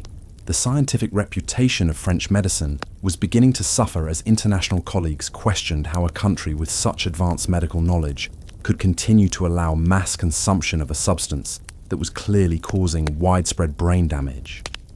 Professional pride became another factor pushing French physicians toward increasingly militant advocacy for immediate prohibition. The pharmaceutical industry's attempts to develop treatments for absinthism had largely failed, reinforcing arguments that prevention through prohibition was the only realistic approach to the crisis. Companies that had invested heavily in research aimed at reversing absinthe-induced brain damage were forced to acknowledge that the neurological changes appeared to be irreversible once they reached advanced stages. The few treatments that showed any promise required intervention during the earlier stages of absinthe use before significant brain damage had occurred. However, the gradual and often hidden nature of absinthe's effects meant that most users didn't seek treatment until their condition had progressed beyond the point where medical intervention could be effective. This therapeutic pessimism provided additional scientific justification for prohibition advocates, who argued that eliminating access to absinthe was the only way to prevent the irreversible brain damage that the substance caused. If medical science could not cure absinthism, then preventing people from developing the condition became the only rational public health strategy. The failure of treatment approaches also highlighted the insidious nature of absinthe's effects on human consciousness. Unlike other forms of substance abuse that users eventually recognized as problematic, absinthe seemed to damage the very brain functions that would normally motivate people to seek help, creating a vicious cycle where those who most needed treatment were least likely to recognize their condition. The women's rights movement found itself deeply divided over the absinthe question, as feminist leaders struggled to balance concerns about women's autonomy with growing evidence of the substance's dangers. Some feminist organizations supported prohibition as a way to protect women from a substance that made them vulnerable to exploitation and violence, while others viewed regulation as paternalistic interference that denied women the same freedoms that men enjoyed. The case of Marguerite Steinheil had become a rallying point for feminists who argued that absinthe consumption was particularly dangerous for women because it undermined their ability to protect themselves from male aggression. They pointed to increasing reports of sexual assault and domestic violence involving absinthe-impaired women as evidence that the substance posed unique risks to female safety. However, other feminist voices argued that focusing on absinthe regulation distracted from more fundamental issues of women's legal and economic inequality. They maintained that women's vulnerability to substance-related problems was primarily a result of their limited options and social power, rather than inherent female weakness that required special protection. The feminist debate over absinthe reflected broader tensions within the women's rights movement about whether women should be treated as equal to men in all respects, or whether gender differences required different approaches to social policy. This philosophical divide would continue to influence feminist thought long after the absinthe crisis had been resolved. The cultural implications of potential prohibition extended far beyond the immediate question of substance regulation to fundamental issues about the nature of French identity and values. Absinthe had become so deeply embedded in French artistic and intellectual life that eliminating it would require reimagining what it meant to be part of French cultural tradition. The ritual aspects of absinthe consumption had evolved into elaborate ceremonies that connected contemporary French society to historical traditions and cultural values. The careful preparation of absinthe, with its specialized equipment and precise techniques, represented a form of cultural knowledge that had been passed down through generations and had become part of France's intangible heritage. Many French intellectuals genuinely feared that prohibiting absinthe would mark the beginning of a broader cultural decline, where France would lose the creative vitality and intellectual courage that had made it the cultural capital of Europe. They argued that the substance had played an essential role in the artistic achievements of the Belle Époque, and that eliminating it would reduce French culture to conventional mediocrity. However, the mounting evidence of absinthe's destructive effects was making these cultural arguments increasingly difficult to sustain in the face of scientific evidence and public safety concerns. The question was no longer whether absinthe had cultural value, but whether that value was worth the systematic destruction of human minds that continued absinthe consumption would inevitably cause. The international reputation of French culture was also at stake as reports of absinthe-related violence and madness spread throughout Europe and America. Foreign observers who had once viewed Paris as the pinnacle of civilization and sophistication were beginning to see French absinthe culture as evidence of decadence and social decay. This shift in international perception threatened France's cultural soft power at a time when European nations were competing for global influence and prestige. The country that had given the world the Enlightenment, the Declaration of the Rights of Man, and countless artistic masterpieces was in danger of becoming synonymous with substance-induced madness and violence. The economic calculations surrounding prohibition were becoming increasingly complex as the true costs of absinthe consumption became apparent. While the industry generated significant tax revenue and employment, the social costs of treating absinthism, dealing with absinthe-related crimes, and supporting families destroyed by the substance far exceeded any economic benefits. A comprehensive cost-benefit analysis commissioned by the Ministry of Finance revealed that every franc generated by absinthe sales was offset by nearly 15 francs in social costs, making the industry a massive drain on public resources rather than a contributor to economic growth. These calculations included not just direct medical expenses, but also lost productivity, increased crime rates, educational interventions, and social services for affected families. The tourism industry, which had initially benefited from international fascination with Parisian absinthe culture, was experiencing dramatic declines in revenue as foreign visitors became reluctant to travel to a city associated with substance-induced violence. Hotel occupancy rates had fallen by over 30%, and restaurant owners reported that international customers were specifically avoiding establishments that served absinthe. The economic case for prohibition was becoming overwhelming, as even business leaders who had previously opposed government regulation acknowledged that absinthe consumption was destroying more economic value than it created. The invisible hand of the market was pointing toward prohibition even before government intervention forced the issue. The scientific understanding of absinthe's effects had reached a level of sophistication that made continued inaction increasingly difficult to justify on intellectual grounds. Researchers had identified the specific neurological mechanisms through which absinthe damaged human brains, predicted the progression of symptoms with remarkable accuracy, and demonstrated that the effects were irreversible once they reached advanced stages. The thujone compounds in absinthe were now known to bind to specific receptor sites in the brain that controlled both sensory processing and executive function, creating a neurochemical cascade that enhanced certain perceptions while progressively destroying the brain's ability to interpret those perceptions rationally. This understanding explained both absinthe's initial appeal and its ultimate destructiveness.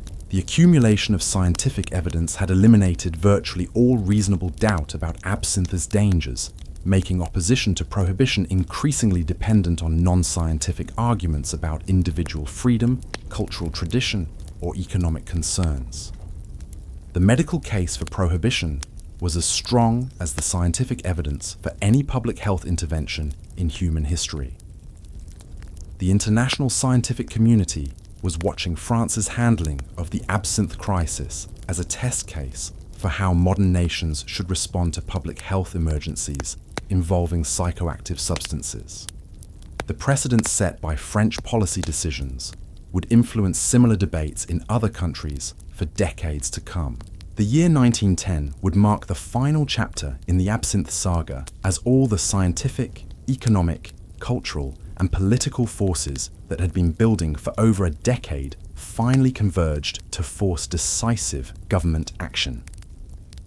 The only question remaining was whether French authorities would act quickly enough to prevent further tragedies, like the Café de la Paix massacre, or whether additional horrors would be required to overcome the remaining political obstacles to prohibition. The pressure reached a boiling point when Dr. Auguste Forel from Switzerland published his groundbreaking comparative study in early 1910. Forel had been tracking the neurological effects of absinthe across multiple European populations, and his findings were more devastating than anyone had anticipated. What made his research particularly compelling was that he had studied identical twins, where one twin consumed absinthe regularly, while the other remained abstinent. The brain scans revealed shocking differences between the twins after just 18 months of divergent substance use. The absinthe-consuming twins showed measurable shrinkage in specific brain regions, particularly areas responsible for impulse control and reality testing. Even more disturbing, these changes appeared to be accelerating rather than stabilizing, suggesting that the damage would continue worsening as long as consumption continued. Forel's twin studies eliminated the last scientific arguments that absinthe's effects might be due to underlying genetic predispositions or environmental factors. Here was definitive proof that the substance itself was directly causing irreversible brain damage in otherwise healthy individuals.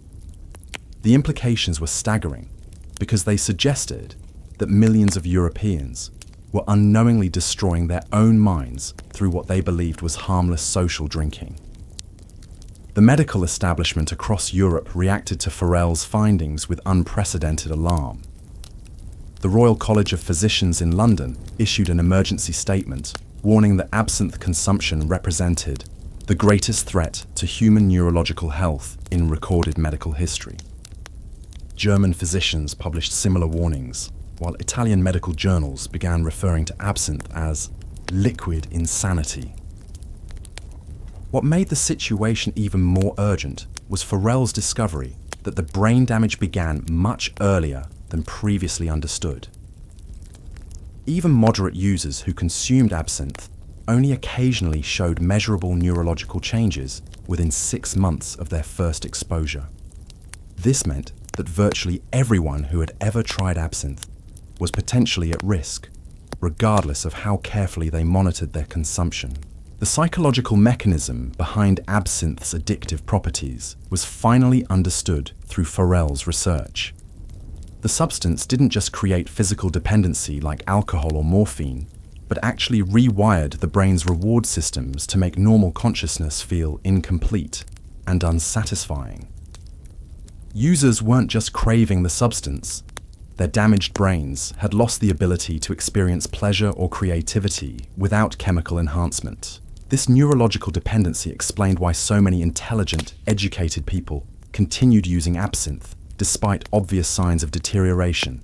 Their brains had been fundamentally altered to require the substance for basic emotional and cognitive functioning, making voluntary abstinence virtually impossible once the addiction had established itself. The French government found itself facing an impossible situation as international pressure mounted. While domestic opposition to prohibition remained fierce, President Armand Fallières privately acknowledged that absinthe posed an existential threat to French society, but publicly maintained that any regulatory changes would require extensive consultation with affected industries and cultural institutions. Behind closed doors, government officials were receiving increasingly desperate reports from hospital administrators who were running out of space to house absinthe-related patients. The public health system was being overwhelmed by the sheer volume of people requiring treatment for various forms of absinthism, from mild cognitive impairment to complete psychotic breakdown. The military situation was becoming equally critical as recruitment officers reported that nearly 40% of potential conscripts showed some signs of absinthe-related neurological damage. The prospect of defending France with an army of cognitively impaired soldiers was terrifying to military commanders, who understood that European war was becoming increasingly likely. Intelligence reports suggested that German military planners were actually encouraging French absinthe consumption through covert propaganda campaigns designed to weaken French military capabilities. The idea that France's cultural traditions were being exploited by potential enemies added a national security dimension to what had previously been viewed as a domestic health issue. The economic arguments for prohibition were becoming overwhelming as the true scope of absinthe's social costs became apparent. Insurance companies had calculated that absinthe-related claims were costing the French economy over 200 million francs annually, a sum that exceeded the total revenue generated by the entire absinthe industry by a factor of 8. Banking institutions were reporting increasing defaults on loans to businesses and individuals whose economic productivity had been compromised by absinthe consumption. The substance was creating a cascade of economic disruption that extended far beyond the immediate health costs to affected individuals and their families. The labour movement's position on absinthe had shifted dramatically as union leaders recognized that substance-impaired workers were more vulnerable to industrial accidents and economic exploitation. What had once been viewed as a worker's right to recreational intoxication was increasingly seen as a threat to worker safety and economic security. Strike organisers reported that absinthe-using workers were less reliable participants in labour actions, more easily manipulated by management, and more likely to accept dangerous working conditions without protest. The substance that had once been associated with artistic rebellion was actually undermining the working-class solidarity that was essential to effective labour organising. The international diplomatic consequences of France's absinthe crisis were escalating beyond mere criticism to actual economic sanctions. Several American states had banned not just absinthe imports, but all French alcoholic beverages, citing concerns about French quality control and public health standards.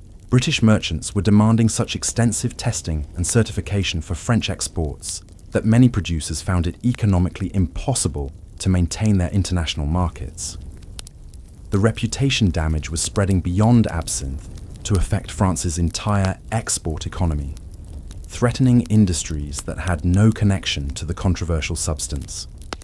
The German government was using French absinthe consumption as propaganda evidence that French civilization was declining into decadence and moral corruption. Kaiser Wilhelm II made increasingly pointed comments about German cultural and moral superiority, using absinthe as a symbol of everything that was wrong with French society. These international humiliations were particularly galling to French nationalists who viewed their country's cultural achievements as central to national identity and international prestige. The idea that France was being mocked and marginalized because of a single psychoactive substance created powerful political pressure for immediate government action. The artistic community's internal divisions over absinthe were becoming increasingly acrimonious as the evidence of the substance's dangers accumulated. Younger artists who continued defending absinthe were being ostracized by their more established colleagues, creating professional and social tensions that were destroying creative collaborations and artistic institutions. The Société des Artistes Français, one of the country's most prestigious artistic organizations, voted to expel any member who publicly advocated for continued absinthe consumption. This unprecedented action split the artistic establishment and forced many prominent figures to choose between their substance use and their professional associations. Pablo Picasso, who had been one of absinthe's most vocal defenders, quietly reduced his own consumption after several close friends experienced severe psychological breakdowns that appeared directly related to their absinthe use. However, he continued to oppose prohibition publicly, viewing any government regulation as an unacceptable constraint on artistic freedom. The generational divide within artistic circles was becoming more pronounced as older artists, who had witnessed absinthe's long-term effects, became increasingly militant in their opposition to the substance. Auguste Rodin organized a group of senior artists who pledged to refuse collaboration with any younger artists who continued using absinthe regularly. This artistic civil war was particularly damaging because it was destroying the mentorship relationships and collaborative networks that had made Paris the center of European cultural innovation. The creative community that had produced some of history's greatest artistic achievements was being torn apart by disagreements over substance use. The religious establishment's response to the absinthe crisis was becoming increasingly sophisticated as church leaders developed theological arguments that went beyond simple moral condemnation. Catholic theologians began arguing that absinthe consumption represented a form of spiritual suicide that violated fundamental Christian teachings about the sanctity of human consciousness. Pope Pius VI issued a papal encyclical specifically addressing the absinthe crisis, describing the substance as an instrument of Satan designed to corrupt the divine gift of human reason, Pom. This official church position carried enormous weight in a predominantly Catholic country and created irresistible pressure for Catholic politicians to support prohibition. Protestant churches throughout Europe followed with similar condemnations, creating rare ecumenical unity on a social policy issue. The theological argument that absinthe consumption violated religious obligations to preserve God-given mental faculties resonated powerfully with religious voters across denominational lines. The moral dimension of the absinthe debate was further complicated by growing evidence that the substance was being used to facilitate sexual assault and other violent crimes. Police reports documented increasing numbers of cases where absinthe had been used to incapacitate victims, or where perpetrators claimed absinthe-induced hallucinations as justification for their actions. The legal system's struggle to handle these cases was creating public safety concerns that extended far beyond the immediate effects of absinthe consumption. Traditional concepts of criminal responsibility were breaking down as more defendants claimed diminished capacity due to substance-induced brain damage. French courts were forced to develop entirely new legal frameworks that distinguish between voluntary intoxication and involuntary neurological impairment caused by cumulative substance exposure. These legal innovations were being watched closely by jurists throughout Europe who were grappling with similar challenges in their own legal systems. The complexity of absinthe-related legal cases was creating enormous backlogs in the court system while generating enormous costs for legal proceedings that often lasted months or years. The economic burden of processing these cases was becoming another hidden cost of continued absinthe consumption that society could no longer afford. The educational impact of the absinthe crisis was extending beyond immediate concerns about affected children to fundamental questions about France's intellectual future. University administrators reported declining academic performance among students from absinthe-using families, suggesting that the cognitive damage was affecting even the country's most privileged and educated youth. The École Normale Supérieure, France's most elite educational institution, conducted confidential assessments showing that students with histories of family absinthe exposure scored significantly lower on standardized examinations than their peers from non-using families.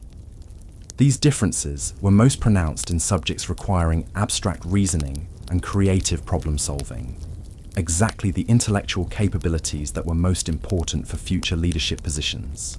The implications for France's competitive position in science, technology, and culture were staggering.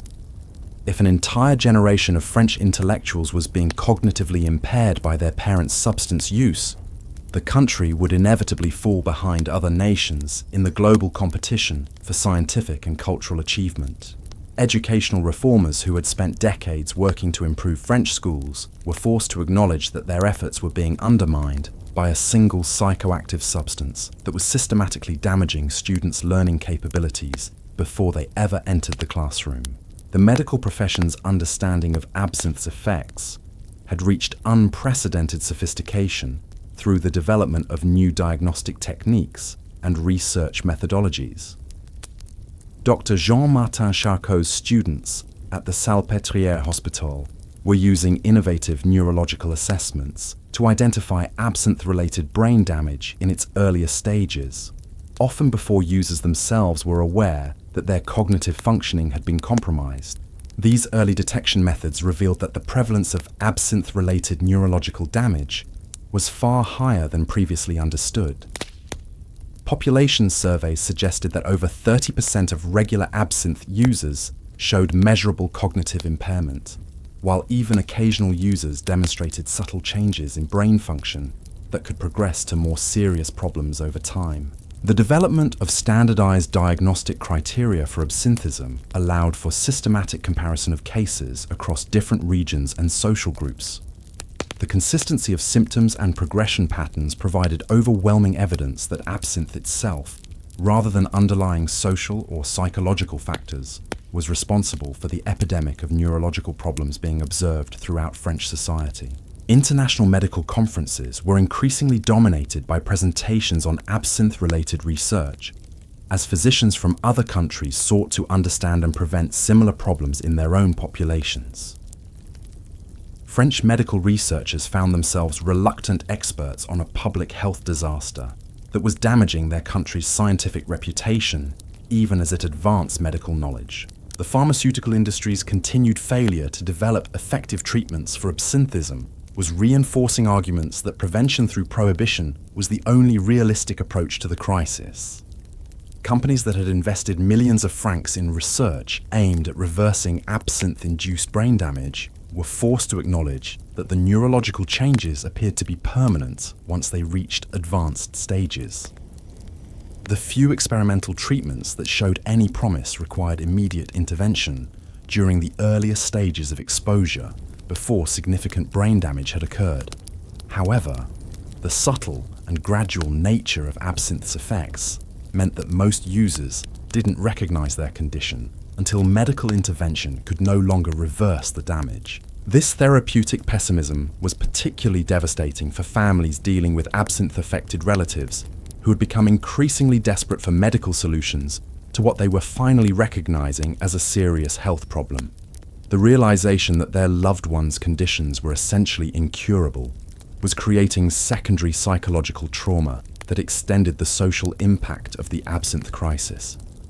The failure of medical interventions also highlighted the cruel irony of absinthe's effects on human consciousness. The substance damaged the very brain functions that would normally motivate people to seek help, creating a vicious cycle where those who most needed treatment were least capable of recognizing their condition or cooperating with therapeutic interventions. The women's rights movement was becoming increasingly unified in supporting prohibition, as evidence accumulated that absinthe consumption was particularly dangerous for women of childbearing age. Medical studies revealed that even moderate absinthe use during pregnancy could cause developmental abnormalities in children that persisted throughout their lives. The feminist argument for prohibition was becoming more sophisticated as women's rights advocates argued that protecting female reproductive health was essential to advancing women's social and economic equality. They maintained that substance-induced cognitive impairment among women undermined efforts to demonstrate female intellectual capabilities and professional competence. However, A minority of feminist voices continue to argue that prohibition represented paternalistic government interference that treated women as incapable of making rational decisions about their own bodies and lives. These debates reflected deeper philosophical divisions within the women's rights movement about the relationship between individual autonomy and collective welfare. The discovery that absinthe exposure could affect unborn children provided prohibition advocates with their most emotionally compelling arguments about intergenerational justice and social responsibility. The idea that adult substance use choices were condemning innocent children to lives of cognitive impairment resonated powerfully across political and cultural lines. The cultural implications of potential prohibition were becoming more complex as French society grappled with fundamental questions about the relationship between artistic achievement and consciousness alteration. The romantic notion of the tortured artist whose suffering produced transcendent beauty was being challenged by scientific evidence that substance-induced suffering actually diminished rather than enhanced creative capabilities. Art historians were beginning to re-examine the artistic achievements of the Belle Époque period to determine whether absinthe had genuinely contributed to creative breakthroughs or simply created the illusion of enhanced creativity while actually limiting artistic development. These scholarly investigations were revealing that many celebrated works had been created during periods of sobriety rather than absinthe intoxication.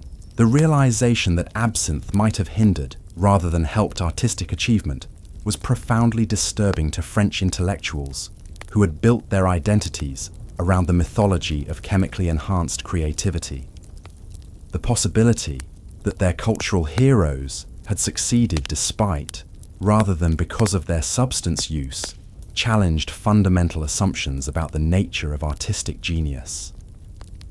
International observers of French culture were increasingly viewing absinthe consumption as evidence of cultural decline rather than sophisticated artistic sensibility. The substance that had once symbolized Parisian creativity and intellectual courage was becoming associated with self-destructive decadence and social irresponsibility. The economic calculations surrounding prohibition were becoming increasingly precise as economists developed more sophisticated methods for measuring the social costs of substance abuse. The hidden expenses associated with absinthe consumption were far greater than anyone had previously understood, including reduced economic productivity, increased healthcare costs, higher crime rates, and diminished educational outcomes. A comprehensive economic impact study revealed that absinthe consumption was reducing French gross domestic product by approximately 3% annually, a staggering sum that exceeded the economic output of several smaller European countries. These calculations included not just direct costs, but also opportunity costs, representing economic value that was never created due to substance-impaired human capital. The tourism industry's decline was accelerating as international visitors became increasingly reluctant to travel to a country associated with substance-induced violence and social disorder. Hotel operators reported that even business travelers were avoiding Paris when possible, preferring to conduct their affairs in cities that were perceived as safer and more stable. The reputational damage to French exports was spreading beyond alcoholic beverages to affect luxury goods, fashion, and cultural products that depended on France's image as a centre of sophistication and refinement. The economic multiplier effects of the absinthe crisis were threatening industries that had no direct connection to the controversial substance. The scientific consensus supporting prohibition had become so overwhelming that continued governmental inaction was increasingly viewed as willful negligence of public health responsibilities. Medical journals throughout Europe were publishing editorials questioning whether French authorities were competent to govern a modern society given their failure to address such a clear and present danger to public welfare. The international scientific community was beginning to view France as a cautionary example of how not to respond to public health emergencies involving psychoactive substances. The precedent being set by French policy decisions would influence similar debates in other countries for decades to come, making the stakes of the prohibition decision much larger than immediate domestic concerns.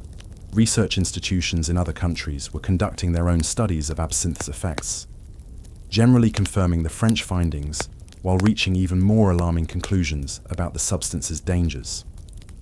The consistency of research results across different populations and methodologies had eliminated virtually all scientific doubt about the need for immediate intervention.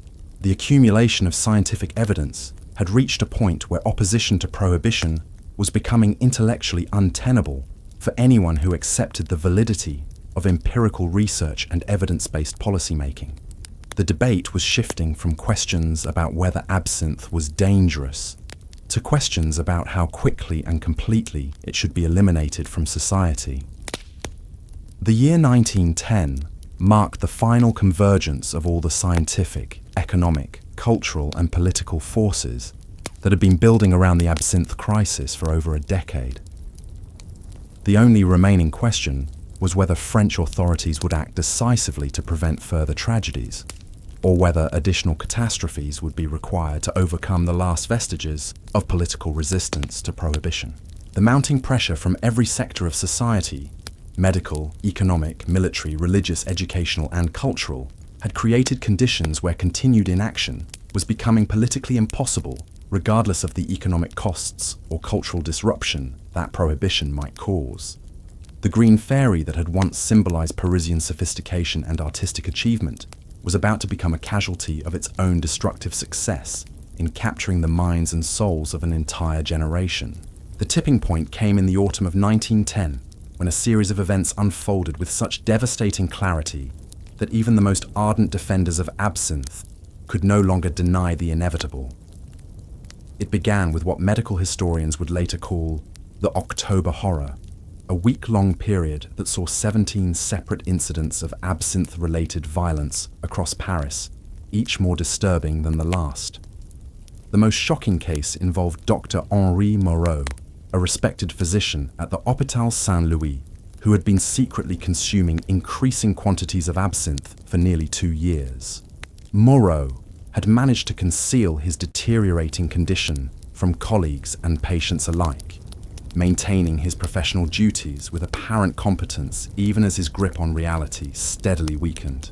On October 12th, during what should have been a routine surgical procedure, Moreau became convinced that his patient's internal organs were infested with supernatural parasites that only he could see. Witnesses described how he began operating with increasingly frantic intensity, claiming he was saving the patient from demonic possession while actually causing massive internal trauma that would prove fatal. The operating theatre descended into chaos as nurses and assistants tried to restrain Moreau, who continued insisting that invisible creatures were escaping from the patient's body and threatening everyone in the room. His detailed medical knowledge, combined with complete disconnection from reality, created a horrific spectacle that traumatized everyone present. When police finally subdued Moreau, they found his personal quarters filled with elaborate diagrams mapping what he believed was a vast conspiracy of supernatural entities that had infiltrated Paris through the water supply. His journals revealed months of increasingly paranoid observations about colleagues and patients whom he suspected of being possessed by the same demonic forces he claimed to be fighting. The Moreau case was particularly devastating because it demonstrated that absinthe's effects could remain hidden even in professions requiring the highest levels of cognitive precision and ethical responsibility. If a respected physician could perform surgery while experiencing complete psychotic delusions, then no one could claim immunity from the substance's destructive influence. The medical establishment's response was swift and unprecedented. The French Medical Association held an emergency assembly where over 3,000 physicians voted unanimously for immediate and complete prohibition of all absinthe production and distribution. Dr. Georges Clemenceau, who would later become Prime Minister, declared that continued governmental inaction would make French authorities complicit in mass poisoning of the population. The psychological autopsies of absinthe users who had died during this period revealed brain damage patterns that exceeded even the most pessimistic medical predictions. Dr. Paul Sollier's team at the Boulogne-sur-Seine clinic discovered that chronic users were experiencing neurological deterioration at rates that were literally unprecedented in medical literature. The cellular destruction was so extensive that some patients' brains resembled those of individuals who had suffered massive strokes or severe traumatic injuries.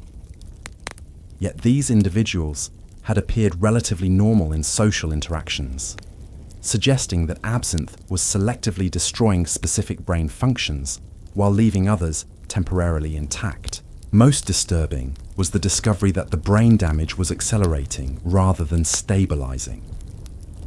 Patients who had shown mild symptoms 6 months earlier were now exhibiting complete personality disintegration, suggesting that absinthe's effects followed an exponential rather than linear progression that made early intervention virtually useless. The international medical community reacted with horror to these findings.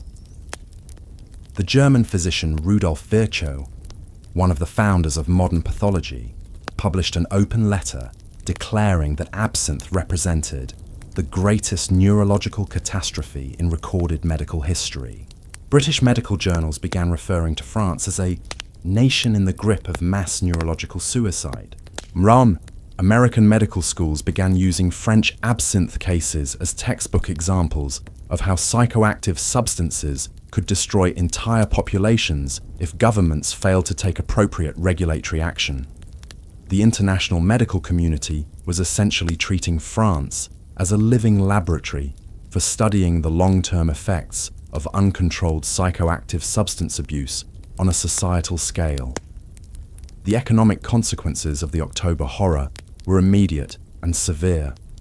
The Paris Stock Exchange experienced its worst single-day decline in over 20 years as international investors fled French securities. Foreign businesses began relocating their operations to other European cities, citing concerns about the reliability and safety of French workers and business partners. Insurance companies that had been gradually withdrawing from absinthe-related coverage now refused to provide any policies whatsoever to French businesses or individuals. Lloyd's of London announced that France had become uninsurable due to the unpredictable nature of absinthe-related incidents and the government's failure to address the crisis effectively. The tourism industry, which had been declining steadily for months, now faced complete collapse as foreign governments began issuing official travel warnings, advising their citizens to avoid France entirely. The American State Department classified Paris as a dangerous destination, comparable to regions experiencing active military conflict. Hotel occupancy rates fell below 20% as international conferences and cultural events relocated to other cities. The Exposition Universelle, scheduled for 1911, was quietly cancelled, as organisers acknowledged that no foreign participants would be willing to travel to Paris under current conditions.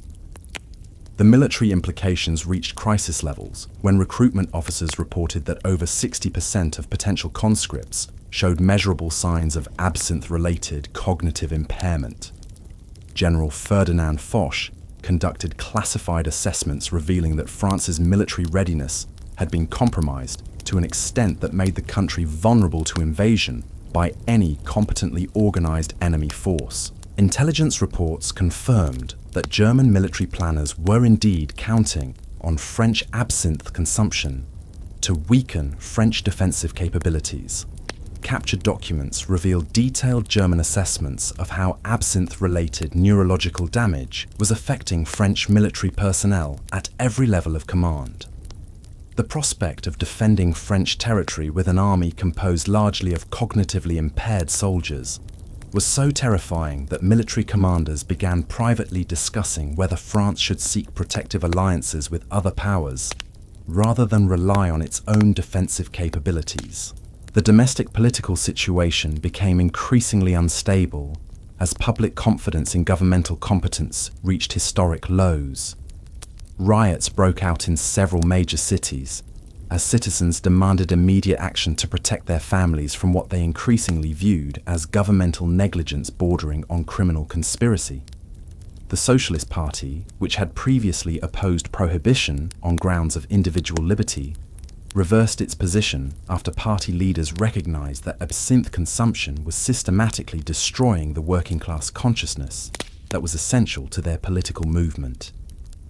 Substance-impaired workers were proving incapable of organizing effective resistance to economic exploitation. Conservative politicians who had resisted prohibition due to economic concerns found themselves facing electoral annihilation as voters blamed them for the crisis that was destroying French society.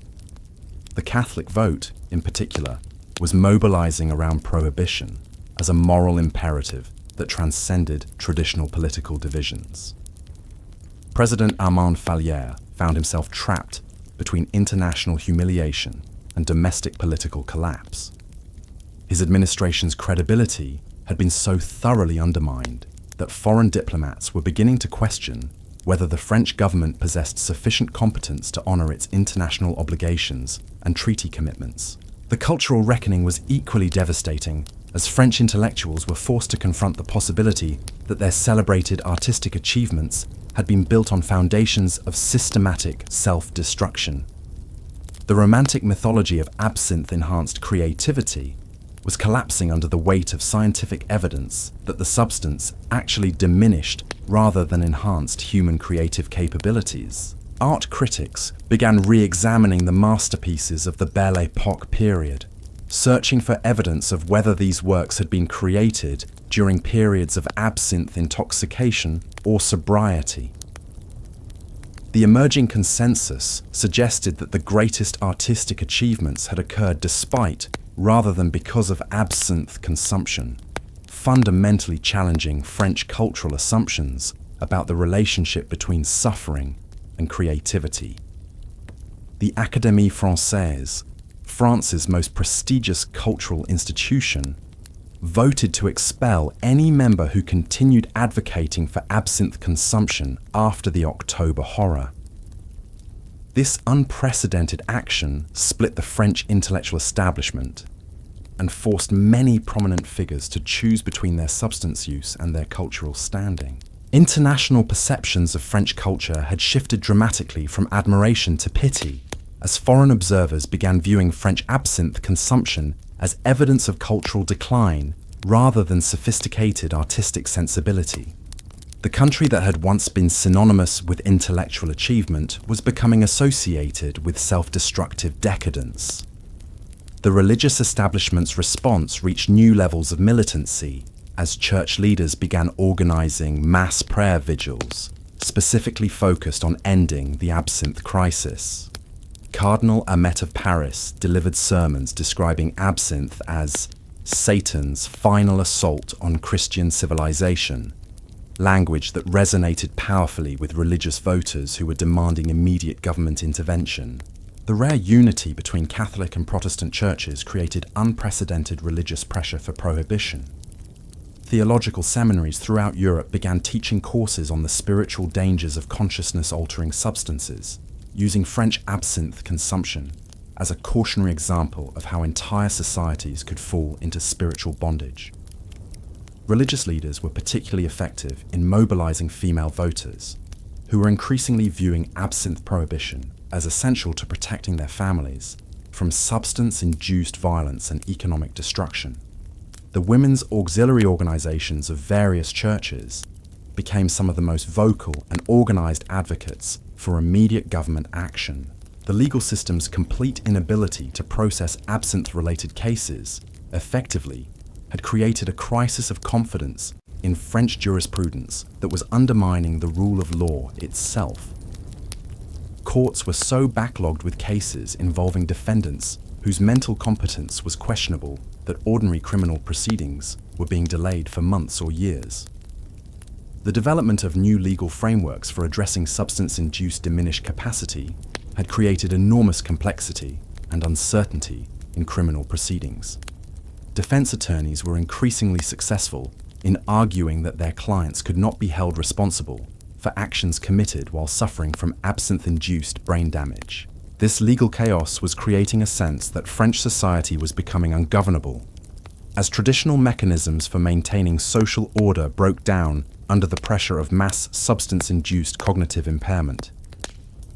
Public confidence in the justice system reached historic lows as citizens lost faith in the government's ability to protect them from absinthe-related violence. The educational crisis was reaching catastrophic proportions as teachers reported that increasing numbers of students were arriving at school with cognitive deficits that made traditional instruction impossible. Children from absinthe-using families required specialized interventions that strained educational resources while producing disappointing results.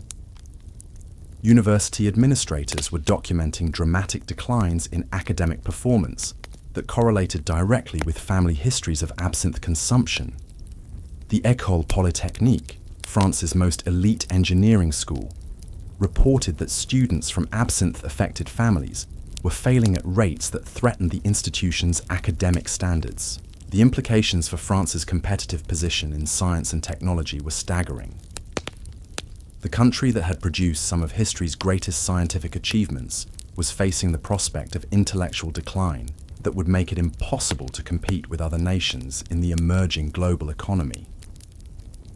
Educational reformers who had devoted their careers to improving French schools were forced to acknowledge that their efforts were being systematically undermined by a single psychoactive substance that was damaging students' learning capabilities before they ever entered the classroom. The medical profession's understanding of absinthe's effects had become so sophisticated that physicians could predict with remarkable accuracy how individual users' conditions would progress over time. This predictive capability made continued inaction seem like deliberate negligence of medical knowledge and professional responsibilities, and so the Green Fairy's reign of terror came to an end. On August 28, 1914, just weeks before the outbreak of World War I, France finally banned absinthe completely. By then, the damage was incalculable. An entire generation had been cognitively crippled, artistic communities destroyed, and French culture forever changed. The substance that had once symbolized Parisian sophistication became a cautionary tale about the dangers of prioritizing individual pleasure over collective survival. Today, as we face new challenges with consciousness-altering substances, the absinthe crisis reminds us that sometimes the most beautiful poisons are also the most deadly.